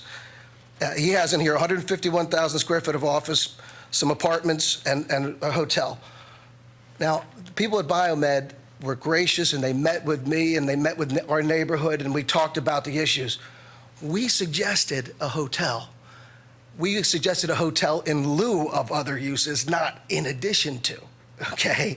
So a hotel we thought was a good use. A hotel is not going to impact on the schools. A hotel is not going to have the same kind of traffic impact. The hotel is still going to have ratables. But we didn't want that in addition to the office and the residential. We wanted that in lieu of, okay? So again, mixed use is fine, the redevelopment is fine, but let's consider all of the provisions. So again, the office provision should be much closer to what's currently permitted. Many people in the neighborhood like the idea of a hotel. We disagree with having multiple office towers and prefer not to have the residential component. However, the overall parameters should be much closer to those suggested by this plan here that was by a rival developer. The Planning Commission should reject the ordinance in this case. It's simply not ready for review and approval and provides too much density for the Second Ward, and especially when it's going to be applied to others. Finally, the public transportation are also good parameters. However, the public transportation provisions remain unenforceable. And part of the ordinance from Kevin references that, the developers are supposed to have provide for pre-tax dollars for the use of public transportation to the people who are leasing the space. BioMed can't do that. That's a federal requirement. If the federal government gives money and allows that to be part of the code, you can make pre-tax available for public transportation. In the end, all the people that the developers can do is just encourage We can't force them to make people use public transportation. The people who lease it can't necessarily do anything that their employees don't want them to do. So public transportation is great. It's not give a big discount from the parking and the traffic based on that, because chances are, as we've seen in Radnor Corporate Center, which is just as close to the R5, you don't see a lot of people using it. And finally, if this is permitted, we will see the other Radnor Corporate Center and the former Chilton building redeveloped to match. It'll overburden the neighborhood and the infrastructure. So thanks very much, and please, I think that we should take a look at this. We don't need to rush. I don't know why we're having the Planning Commission. It's too much, I think, to impose on volunteer citizens to say you're going to be here till 11:30 on Monday, and then you're going to be here till 11:30 the next night. And we can do what we should do every 2 weeks. Take your time and let's go through these things. And I do understand. So thanks very much. Thank you, Rick. Is there any other concise and brief public comment? Excellent. We still have to go through the other ordinance now. And now's the big moment. We're going to go through the other ordinance. Kevin, you going to talk from down there? Are you going to come up? I'm going to talk down here. I have Okay. a lot of the displays will be able to come up. Jim can pull up the laptop onto the screen. Just a few points of clarification. Obviously, the Township's webpage here. On the left-hand side over here is where we have all of our featured services.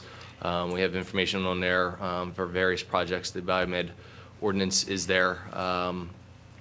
This was a week after the September 9th board meeting. As you can see, BioMed's presentation was up on there, and this is the plan that they provided.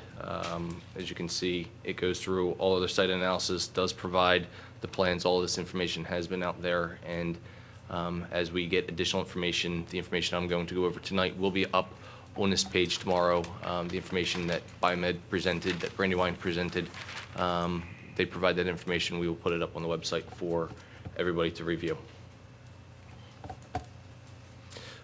Since September 9th, one of the things that we had heard from the commissioners who heard this initial zoning petition was that they were generally in favor, but there was a lot of concerns that were expressed, particularly with a lot of the transportation management demand and not having enough teeth in the ordinance. So staff has been working internally since that time to develop the ordinance, which is what I'm about to present to you. We've reached out not only to our professional staffs, but to other planners. We've reached out to SEPTA, we've reached out to the county. We have indications that the SEPTA is very favorable on this ordinance, as is the county, and I'm going to pull up.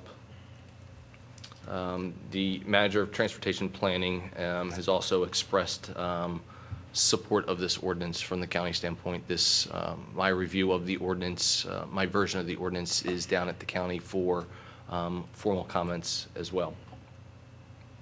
To clarify where this ordinance can be permitted, these areas in blue are the areas of the PLO district. There are 7 parcels. What keeps being referenced as part of the must and where a potential site for a rec center is not even in the PLO district. That is this parcel back here. It's in the public land use. It is township open space. It's not part of the PLO. It's not part of the must use.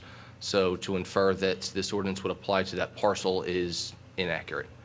So it won't be there then?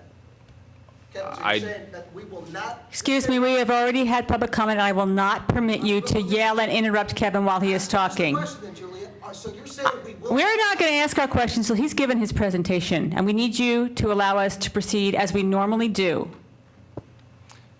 Any development under the must ordinance, and I'm going to stress under the must ordinance that's in front of you tonight, would be on these 7 parcels. This is the BioMed parcel. This is 175 King of Prussia, Mr. Goodman's property. This is 201.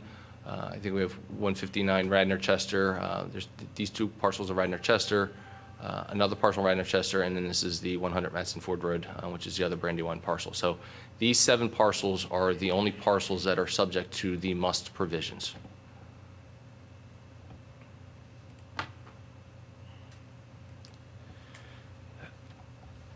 What you had been provided previously was the applicant's version. I have a specific build-out analysis. We'll go through all the numbers and how this could apply and what the specific densities in the build-outs, square footages, building coverages, and whatnot, under the current zoning, under the applicants, and then under what staff's recommended changes would be. What was provided to you, and I apologize for getting it to you on short notice, but we have been working since the September 9th meeting on this, reaching out to various agencies to get input. And you don't have anything else to work on, right? Just a few things. So we take a lot of the comments that we receive. We don't just look at things that are in a box, things that we're discussing with respect to issues that you raise with the Villanova proposal, with the Plan Institution. We talked about a lot of those things that where we're going to allow increased densities for heights, we want givebacks. And that's exactly what we looked at doing. We looked at tailoring back what they could do. Instead of spread and sprawl, it was shrink the footprint, shrink the impervious coverage, and allow to go up. And a lot of the numbers will make sense when we go through the spreadsheet. And I can do that up on the board as well. So I'm just going to go through the ordinance and show you the changes from what the applicant and the specific substantive changes that have been made since the applicant proposed their petition in front of the commissioners. The beginning of this is just in ordinance format. There's not a whole lot to go over with that. There's a lot of changes. We worked with Peter and John, the township solicitors, to go through specific legal language changes, and a lot of the changes you see through here are recommendations from the solicitor's office to make sure that what we were doing, what the specific language was legally binding for us. One of the big issues, and it hasn't changed, is that this is done by conditional use. We've gone through and we've strengthened the conditional use process that puts a lot of the burden on the applicant to demonstrate that they are not creating any detrimental impacts to the township as part of the project. If at any point the planning commission and or then the board ultimately determine that they are creating something that is adverse impacts, the board in their sole discretion can deny it and it doesn't move forward. So there are a lot of protections that have been built into this, a lot of requirements. Our current ordinance does not require a development impact study. Something that we went through and we heard, that was something that Brandywine brought up, that there's no impact study. That was something that we were well aware of from one of the first conditional uses that we had. We have significant requirements that put a lot of the questions that Brandywine was asking tonight on traffic, on fiscal impacts, on environmental impacts. That is now their land development issues. It is now going to be a requirement of this ordinance of any conditional use that comes through, that they provide these detailed analysis and not one-page summary sheets. They're detailed documents that a planner would need to prepare, and it would be reviewed by staff, whether that's in-house staff or professional consultants. Again, there's just some minor changes that we did through for clarification to make sure, a lot of the language that we had in there it was either borrowed from the current language, which, as was mentioned previously, dates back to the 60s, is not necessarily appropriate. Things like building heights over time. A lot of the PLO district was built out at different regulations than what they are now. Pre-1978, there was a 6-story, 75-foot building height requirement that was allowed in the PLO. Most of the development that had occurred in that district was done under those regulations. There have been subsequent 2 or 3 ordinance amendments since that time that have slowly lowered that down to something that is not what most of the buildings in the district have been developed under. There are some that have been developed under the current regulations. I would say majority of those have been developed under building height regulations that would not be currently permitted at this point in time. And those property owners take advantage of that and have that as part of their sites. They're grandfathered in. Use regulations, we're stressing that the main use, this is not an overlay ordinance. I'm not a big proponent of overlay. That was something that we didn't get a chance to go through Brandywine's ordinance with any detail because that was just given to us on Friday or Thursday of last week. That does start taking things a lot further out. We're confining this to the PLO district, to those 7 parcels, and not beyond that. I'm not a proponent of sprawling out into areas that weren't intended for that. So that 7 lot area, that'll be what we see when you look at possible, possible maximum density? Yes. Under the ordinance. The analysis that I provided is for just those 7 parcels. Okay, sorry. And doesn't go beyond that. So the use itself is a new use. It's not an overlay, it's a use. The use is a mixed use, which then has subordinate uses in there. There was concern raised at the commissioners' meeting, specifically with the recreation center. The current ordinance permits indoor commercial recreation. That was something that was brought over into the must ordinance. There was a lot of concern as to what that is, because our ordinance does a very poor job of giving specific details as to what a use definition is. So it's generally left up to myself to render a determination as to what could be indoor recreation. That could be an arcade, that could be a fitness studio, that could be a gym, that could be a variety of things. There was concern to limit that, which is why this language changed from an indoor place of commercial recreation to a township recreation and sports facility. Whether or not that would ultimately be developed in here, it was one of the concerns that we changed to address the concerns raised from the commissioners' hearing on September 9th. Again, a lot of this stuff is, there's not a whole lot of substance here, more clarification with what could be permitted and just tightening things up. Item number 9, instead of going with a hotel, motel, or inn, we're looking strictly at hotels, so that you don't get a one-story strip motel. That's obviously something that we weren't envisioning as part of this, so we limited it to strictly to a hotel. Outdoor dining came out because it's addressed as a separate section in this ordinance. One of the things that we added, that none of these subordinate uses can have drive-through or drive-in services. That was something that we looked at with the transportation planner and with Amy, the traffic engineer, about traffic generation, and certain uses can drive up to traffic. Drive-throughs, those with banks are heavy from the traffic side, so we restricted that none of these subordinate uses can have any of those types of, whether it's a bank, it's a fast food, or a Sonic, those types of facilities you would not be permitted in this district. And then once a must is approved through conditional use, if an applicant is going to change the ratio of uses that are permitted in there, as we discussed last night, any change to the conditional use plan would require them to file a new conditional use application, and they go through the whole burden to prove that the changes that they are doing is no far greater of an impact than what was previously approved. Some of the setbacks, I don't think that there was any significant changes to the setbacks from what was originally proposed. We heard a lot of comments of transit-oriented development being close to the street.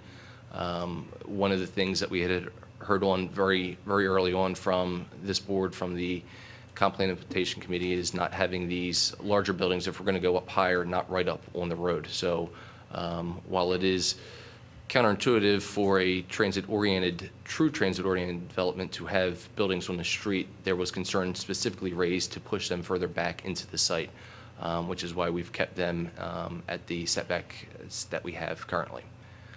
Some of the changes that we have are as a result of feedback that we received from SEPTA. At one point, we had 25 feet down to the rear property line along the train tracks. SEPTA highly encouraged that be pushed back to 50 feet. So those changes were made. We increased the setbacks of where the use is against another district in the PLO district. There's not as high as a setback as there would be if it was against an institutional use or a residential use. So we went and we really increased the buffering and the setbacks against other non-PLO district parcels to protect those parcels, so that if they are going to go up, that they're not as close to the property line as what would be permitted or what was previously proposed. And similar for the rear yard setbacks, we initially had a 100-foot rear yard. We increased that to 200 feet, again, providing some protection for any adjacent residential properties. There are several parcels in the PLO that do have residential against them. That was something that we felt was important to provide that additional layer of buffering from setbacks, but then not requiring that same level of setbacks against the railroad or open space or the PLO district parcels itself. And there wasn't a whole lot of substance here.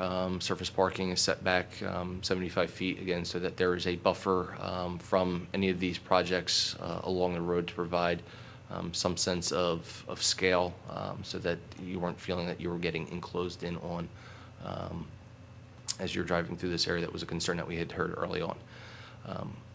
The maximum building area, the district by right is 30%. The original petition was 30%. The thought of increased heights, increased floor areas, increased density, as we discussed with the PI, it's going to come at a cost. It's going to come at a cost at your building footprint. You're going from a 30% down to a 20% building footprint. That is not an insubstantial, it's not a small change, it's a significant reduction. And you'll see the numbers in the build-out analysis that we prepared. The building height was originally proposed at 91 feet. We brought that down to 75 feet or 5 stories. You can't exceed either one of those in the ordinance unless you have a building that exceeds those, and at which point that would start your new threshold for your building height as a base height. As I mentioned back in 1978, it was 6 stories, 75 feet. So we're looking at an ordinance here that is, I guess you could say, making the playing field more level, making it consistent throughout the district. If there are parcels that have been built out 4-, 5-, and 6-story buildings, it's appropriate in the area. Why not consider that as the base for the area if most of the buildings in that area are developed? And you can see as you go through Brandywine, they detail a lot of their parcels that there are 4- and 6-story buildings in there. Maximum impervious coverage. Again, if there's a give back. If they want to go up and increase the floor area and density, then they're giving back on the impervious coverage. So we're shrinking the size of the buildings. We're also shrinking the amount of impervious on the site. This is a true greening of these sites from a building coverage and an impervious coverage standpoint. The parking structure, they had up to 70 feet. I thought that was excessive. We brought that down to 45 feet. We feel that that is more reasonable in terms of what would be appropriate for parking structures in the district. A riparian buffer, current code is 35 feet. We're pushing that out to 50 feet. We feel that that is appropriate in the area. There are several properties that would be impacted by that. And again, if there's going to be an increase in density, then there should be some give back to the township. And that was something that was the message I heard loud and clear from the commissioners, and that's why we incorporated into the changes here.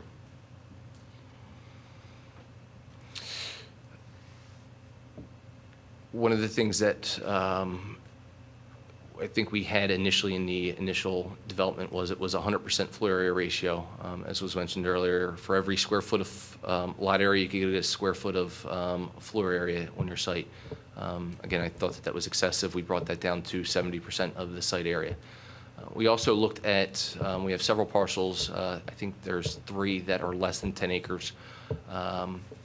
There's not a maximum mix of uses on there, but you can only develop any one use to a maximum percentage. So if you only wanted to develop one use, you could develop that one use, but you're not going to fully yield the development potential of your site. So it encourages a mixed use, but doesn't require it for the smaller sites. Unlike the larger sites, 10 acres or larger, we're requiring a mix of 3 uses, and there is a, again, the minimum, the maximum percentages of any one use. And I would say of the uses that we permit in here, the 2 largest generators of traffic would be office and retail. And these percentages, as we went through, we worked very closely with Amy to look at appropriate percentages to encourage the mixed use and reduce the traffic flows so that you are not creating this traffic burden on the district.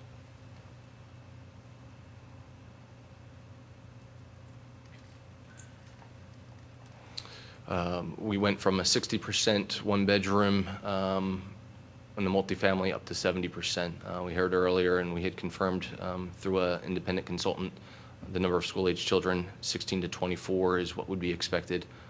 The applicant feels that they would be less than that, even at the higher numbers. It still shows as a positive revenue from the school district standpoint. So that number of units isn't this is not going to create, even if you were to extrapolate that across all 7 parcels, is not going to be a huge impact on the school district. And I know that that was a concern that we've heard at multiple committees and boards. Parking, the parking standards, they're set up so that there's a reduction up to 25% if the applicant approves during the conditional use for compact cars. Again, there's going to be a burden that the traffic or that the applicant bears to the commissioners to prove that their sites, their use, their mixes of use, that ratio of reduction in the sizes of parking spaces is appropriate. We do look at a maximum number of parking. That was a concern to really further enforce the transit options. Obviously, this site has got great access to the Blue Route, Lancaster Avenue, to the Norristown high-speed line, and to the R5 line. And one way to make sure that you're not going to create a whole lot of traffic is to limit the number of spaces that can be on the site. So we do provide that as a base, you must meet the ordinance, but cannot be any more than 105% of what would be required. So there is a cap there, so that it forces the use of the transit system. One of the things that there was this transportation management demand analysis, we took that completely out. We thought that that was very confusing. There wasn't a whole lot of teeth to it. So yes, there were things that were moved from there to the various sections of the ordinance. One of the things that we thought, if we're going to encourage transit-oriented, that we require as part of this, that bicycle facilities are provided. We require at least 3. We require no more than 50. And this was one of the changes that it was a typo on my part that I did provide to you, that is reflected in the ordinance that is in front of you tonight, that if an applicant wants to provide more than 50, they have that opportunity, but we can require no more than 50. And as part of that, that they do need to provide shower and locker facilities within the non-residential components of the building. Those are factors that really drive up the use of the transit system versus the use of automobiles, and drives down the traffic. And then shared parking, and then there's a provision for conditional reduction of parking, that if the applicant feels that they want to provide less than the number, they have to prove to first you and through your recommendation ultimately to the Board of Commissioners as part of the conditional use, that there is a reduction that is permitted. Again, there's going to need to be detailed studies during the conditional use process that an applicant must go through in order to determine what the appropriate reduction in the amount of parking and loading based off of the mixes of use in off-peak demand hours for the parking. So that's the changes that were done there. We went through and we made a lot of revisions to the signs. Yes, there will be signs that will be visible from the Blue Route, but they are very limited. The signs that can be lit are limited to the number on the building. And I think that the sign regulations in here are appropriate. Most of the signs you're not going to see. You will see some of the building signs that are more of the tenant signs, but there's going to be a lot of internal signs that you won't see due to the placement, directory signs, things that are up internal to the site.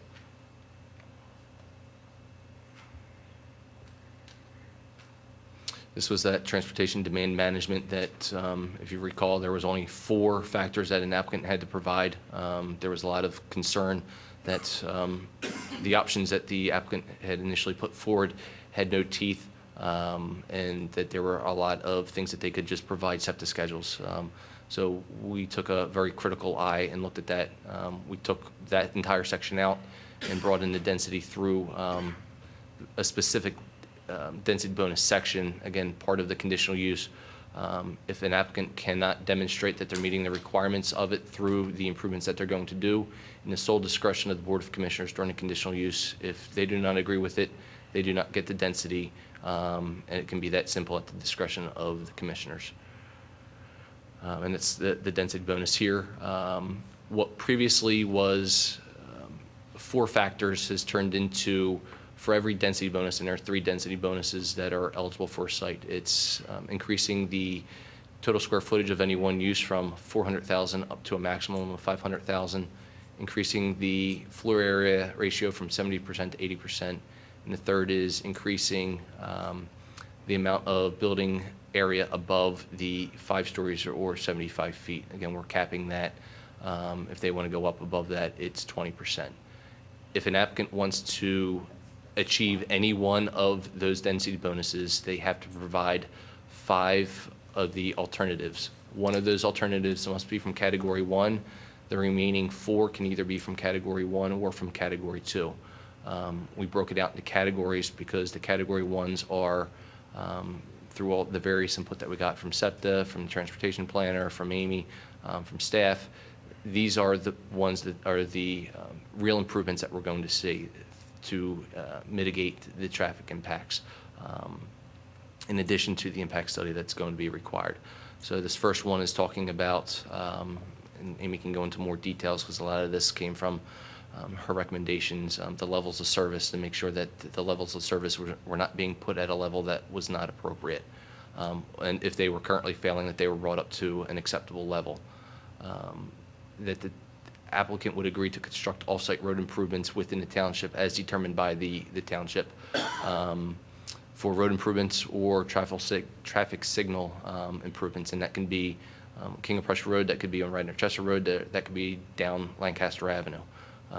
We're trying to take a holistic approach to making regional improvements to the transportation. If an applicant is going to go to the densities that is being proposed here, then there's going to be a cost for them to do that. Or if it's not with the township, that they also coordinate with a transit authority. It could be Amtrak, it could be SEPTA. It can include improvements to a train station. It could improve to consolidating. There's been talk about consolidating the train station for the R5 and then Norristown. There's a whole variety of improvements that could be done under this option. Again, the township's going to have the ultimate say as to, an applicant can't come in with a $5 bike rack and say, hey, I meet the density bonus requirements, give me the extra 10% in gross floor area. If the commissioners aren't on board with what's being proposed, the applicant's not entitled to the density bonus. So of the 3 bonuses they have, if they want to achieve all 3 of those bonuses, 3 of these 5 is something that's, so you're guaranteed to get 3 of these 5, an additional 12 and of the 15 in Category 2. Some of these are transportation related, others are, we went outside the box and looked at LEED certification, requiring the applicant to treat the existing site from stormwater management as meadow. We heard that earlier, that meadow is from a stormwater standpoint, what you would want a site to be considered under. A lot of these sites are going to be redeveloped, so they're currently impervious. The way our ordinance reads now is they would get credit for all that impervious. This would require them to take that back and start addressing some stormwater management requirements. Further reduction in the amount of impervious. If they're going to take it from the 50, which is a reduction from the 55 down to 45, so 10% less than what is under the current PLO district, that is another option. LEED certification for 50% of the buildings that are on the site. LEED certification or green roofs. 50% of the buildings have to have green roofs. So we're really starting to bring in a lot of these greener technologies and really starting to have a truly green ordinance by shrinking the building footprints, shrinking the impervious coverage, and starting to implement stormwater management and green technologies into things that really have teeth versus before the ordinance, the provisions that were part of the transportation management demand study just didn't get there. And these are the available bonuses. We said that it could be increased from the 70% to the 80%. The building height can be increased up to 120 feet, but no more than 20% of the gross floor area. And then from 400,000 any one use up to 425,000. The second part of this ordinance is the outdoor dining. We do envision restaurants as part of this. Restaurants are typically part of hotels. They would be permitted as a standalone facility. We think that the outdoor dining is a nice aspect. We just went through that. It was currently permitted in the PLO as part of a cafeteria. We do have several cafeterias as part of the business campus. I think Brandywine's corporate center over on Matson Ford has the opportunity under the current outdoor dining to do this. So we've made some changes to keep that as well as then allow it as part of the must. And what I think is probably one of the most important aspects of any conditional use is this development impact study. It struck me as very odd that our ordinances did not have anything with this for conditional use.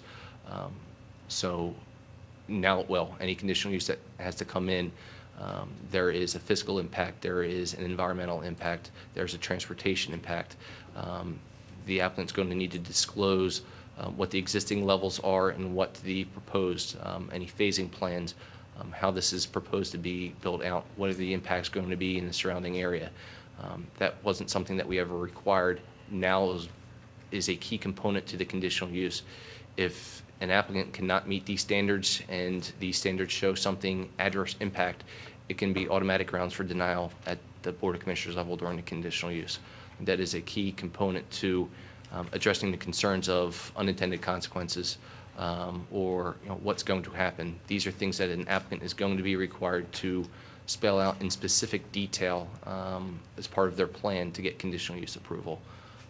And that is really the thrust of the ordinance changes. So I disagree with comments earlier saying that there were no substantial changes made. I think significant changes have been made to this, and it brings it down. I'm going to go into the impact analysis, and actually have it as a spreadsheet in here. So we have, and there's 3 different charts that you have in front of you, but we can follow along on the screen. This is the first chart. We have all the various sites that, these are the 7 parcels that are in there, Madison Ford Road. We have the square footage of the lot area and the acreage of the lots. Ultimately, we tried to look at worst case scenario for information that we had, some of the information we got from permits, and we tried to extrapolate others. There's been mention on the BioMed site specifically. It went from 18 to 26 acres. How did that happen? I think it would be short-sighted on my part to assume a smaller lot area in a maximum build-out and look at the larger area. If the applicant's contending that they have 26 acres, they're going to need to demonstrate that during the land development or during the conditional use even before they get to land development of where that's coming from. That's going to be, the onus is on the applicant. But from a build-out analysis standpoint, I want to assume worst-case scenario. So under the existing PLO, you have building coverage of 30%. Ultimately, what that yields for each of the properties is provided here. Basically, how you get that, you take the lot area in square foot, times it by the 0.3, which is 30%, and these are the numbers that you yield. Ultimately, for the district, you could get 1.7 million square feet of building footprint on there. The applicant was proposing to have the same building footprint. I'm bringing that down from 30% to 20% to 1.1 million. I think 600,000 square feet of building reduction is a significant change.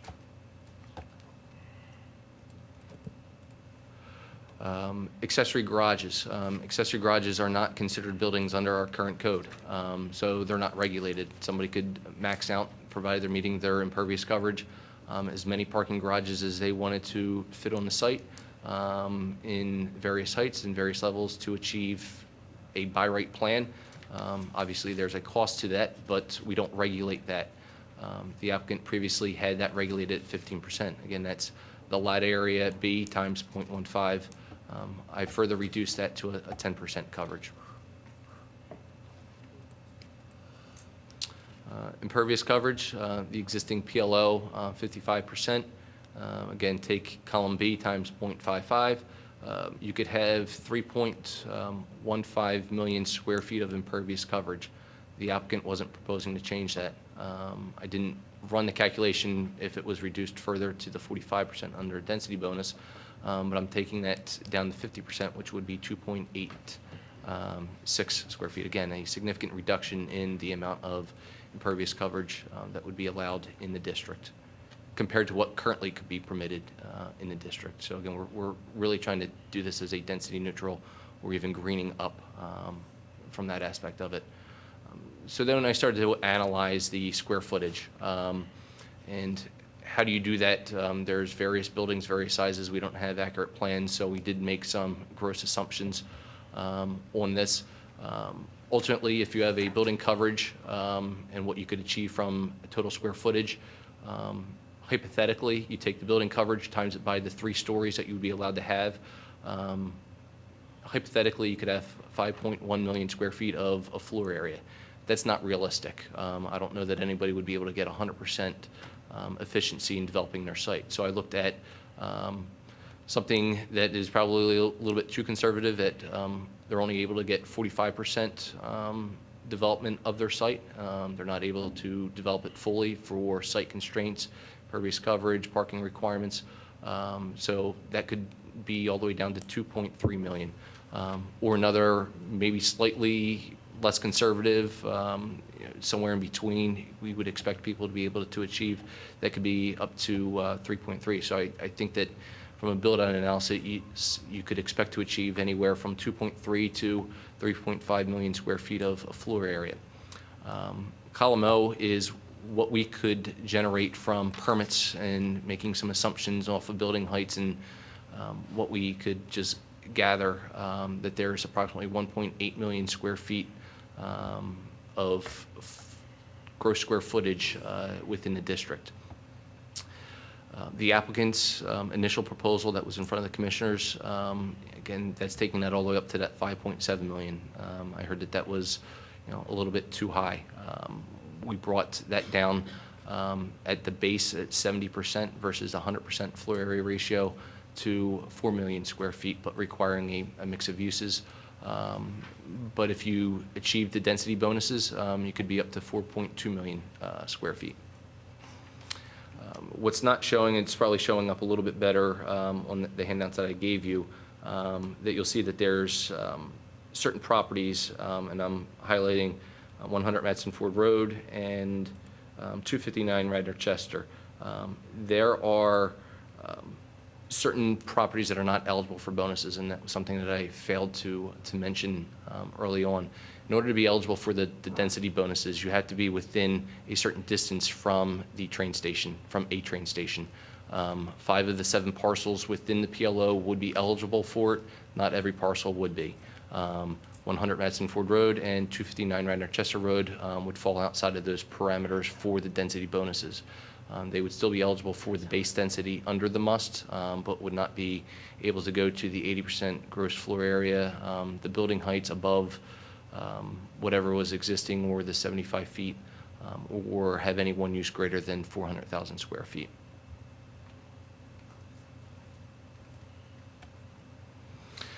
Then I looked at the building height and the square footage. What was, currently it's 3 stories, 38 feet. There wasn't a real good way of doing. We know what we can get with that. Again, that was up in this column at the 1.8 million square feet. These are the numbers under what the applicant was proposing to be able to achieve. This represents the amount of square footage above what at that time was their base height of 91 feet. So you could have 1.7 million square feet above 91 feet is what they were proposing. We brought the base density height down to 75 feet and 5 stories. Again, some of these parcels are not eligible for the density bonuses. So we go from 1.7 million above 91 feet to 386,000 above 75 feet. Under one scenario, or under a increased height for a density bonus, would be 441,000 square feet. Again, significant reduction. That's probably 1/3 of what was previously proposed, if not more of reduction. Then we started to take a look at what the biggest traffic generators would be, and I think office is the primary one, with retail then following up behind that. So we look at what is permitted under the PLO in a 3-story building, the square footage. Again, maybe not what could be achievable, what an applicant could strive towards, 5 million square feet under current regulations. The applicant with the 50% cap, with no use being more than 450,000 square feet that they were proposing, would bring that office use down to 1.9 million square feet. Staff's recommended changes at the different levels depending on the size of the site, either 45% or 33%. The 33% in red represents those parcels that are less than 10 acres, so they're under the different percentages. That further reduces the amount of office to 1.3 million square feet of office area. But through various density bonuses, they could get that up to 1.4. Compare that to the amount of square footage that currently exists in existing buildings in the district at 1.8. You could have 1.8 million square feet of office in the district right now by right through various improvements to the lots. It could be done. No transportation studies. It can be done basically by right by filing a land development plan. Here, they cannot even come close to that. And there's a whole transportation and traffic impact study that would be required as part of that. Add in, then, we analyze separately the retail component at 10%. Again, retail and traffic being the two larger generators of traffic. These would be the square footages for the district. Add the retail and office combined with the various densities. I'm not going to be able to get this on one screen. But again, let's round at 1.89 million for by right for just office to 1.7 million and 1.87 million with office and retail combined, which is what I would consider a neutral generator of traffic from what currently exists. Obviously, with the mixed uses, you have other uses that would be on the site. I'm not ignoring that, but generally they're uses that are occurring in different off-peak hours. So staff's recommendation is what I was recommending that you would move forward with is an ordinance that proposes densities that are no greater than what is currently existing from a square footage in the district now. The difference is right now it can be done by right, and we don't get a whole lot from it. To achieve these numbers, there's transportation studies, there's development impact studies, there are givebacks that a developer is going to do. We're going to get greening of sites, even without density bonuses, because the building coverages and impervious coverages have shrunk. So even just under the based must ordinance from staff, you're getting a truly a greener ordinance than what our base by right zoning that exists right now. So that is kind of my summary. I would ask for a recommendation to deny the applicant's proposal, because I think what they were proposing is out of line, is not appropriate, and I think the commissioners made that clear in the direction to me as they were moving this forward down to you, and that the proposal that staff has come forward with meets everything that Brandywine was proposing that they were doing, but we keep it within the PLO. We're not expanding out into the planned business, and looks at densities that are really no different than what we are currently having. The difference is that we're going up, and in order to go up, we're requiring applicants to come in, set back from the streets, reduce the impervious coverage, and reduce the building coverage. And I think when we all talked about what's in it for the township, what are we getting back, I think that under the base densities, there are significant improvements, even without the density bonuses and the improvements that a developer would have to if they want to even go beyond what the base must ordinance from staff would allow. Thank you, Kevin. Very impressive. It's an amazing amount of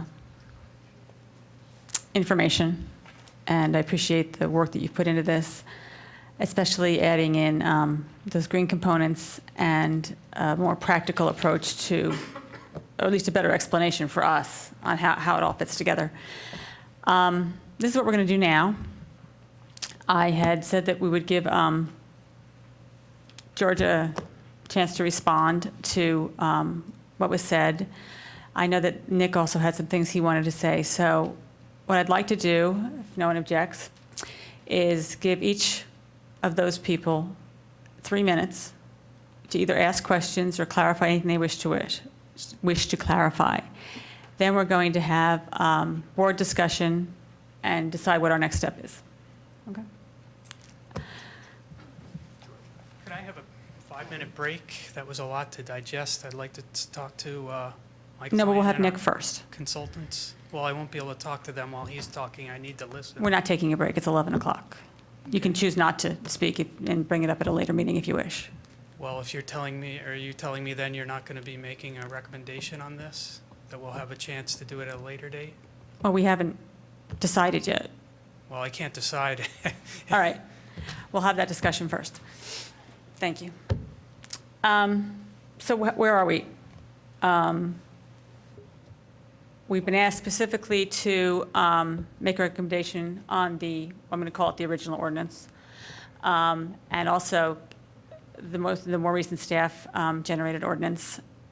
So I'd like to sort of poll the group and see if either of those, if you'd like to make a recommendation on either or both of those tonight. And, well, let's do that first. Elizabeth, you want to start? So I really do appreciate the fact that you went through and did all of this ahead of time, because it is hard for us to go through and try and change ordinances as we're sitting up here together and No, that was very rewriting helpful. it. So that was very helpful.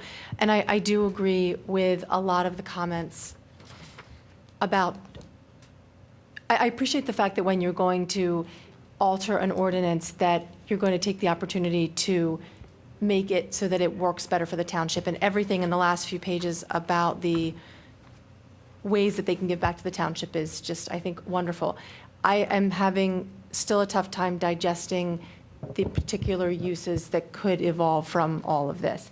I do understand, let me make sure I understand that once the ordinance is accepted, it does give them the chance to go back and design to the ordinance, and we would see it again. Is that correct? So, Yes. in other words, it looks like everything here is a little bit narrower than what we currently have. Allowing some bonuses, but again, giving back to the township. So again, if there's something that they propose that we do not like for whatever reason, we have the opportunity to see that again. So it could be, everything from the density to close proximity to the street. Is that correct? Yeah, but I don't want to talk about all the details right now. I want to know if you feel you have enough information to vote tonight to either recommend or not recommend either of these. Right, I just had to ordinances. understand how I was speaking from. I think I have enough information. Have I had a chance to digest it all? No. No. But I do have a lot of great information in front of me. I just think I need time now that I've been presented the information to be able to digest it. Steve? Digest. Kathy? Digest. Skip? I'm sensing a trend. Digest. Doug? I had a bunch of questions. Yeah. We'll do that later, yeah. Same. Okay. Do you feel that you would like to make a motion or a vote on the original? Because we could take care of that. If we all are in agreement already that we don't want to approve the original, we can do that now and then still move on with the other one. Well, I would move to, I don't know, do we have to do that vote? Because You it's don't not. have to. It's not an application. Ultimately, the commissioners will be acting on, they sent that petition down to you for a recommendation. Okay, they asked us for a yeah, so- recommendation, so we yeah. should give them a recommendation. I would move not to approve the BioMed's version of the ordinance. Second. All in favor? Aye. Opposed? Thank you. Now, as far as the new version, I'm going to call it the staff version of the ordinance, I'd like more time to think about it. I'm very excited about the direction that Kevin and the staff are taking us, but there's always little things too. Like I'd like to change the riparian buffer. I'd like to change, or at least recommend changes to many smaller things. And there's those little things I'd like to have a chance to digest more and mull over. And then there is the other sort of big picture item we've been talking about all along, which is we still don't have, we now have the build out, which is something we needed, but we just got, this is the first time I understood the build out. So I'm not ready to, make a commitment there. And I don't think we have enough traffic information still. And that is obviously such an important component of this ordinance. What other things do we need?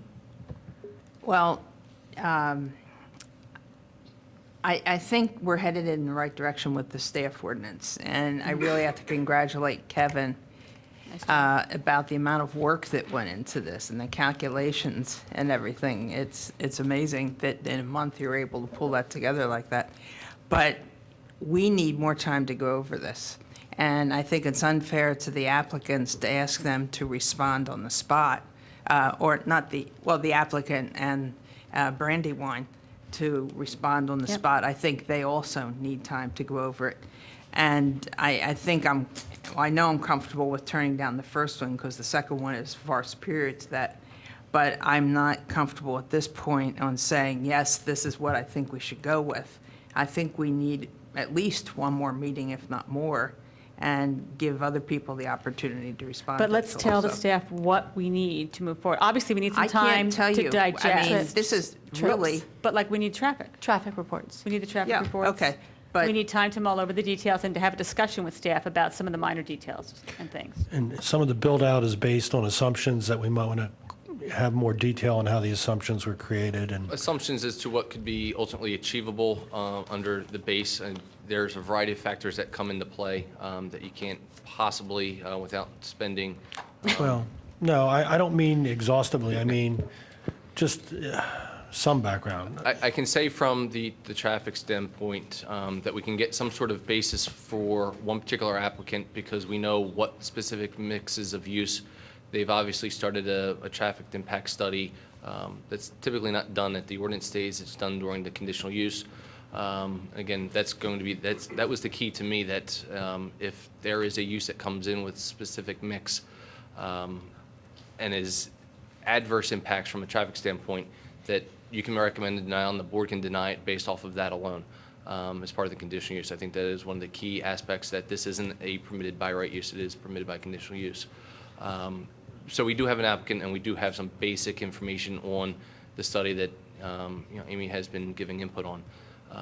To then try to say what the remaining traffic is going to be without knowing what mix of uses throughout the various sites is next to impossible to do.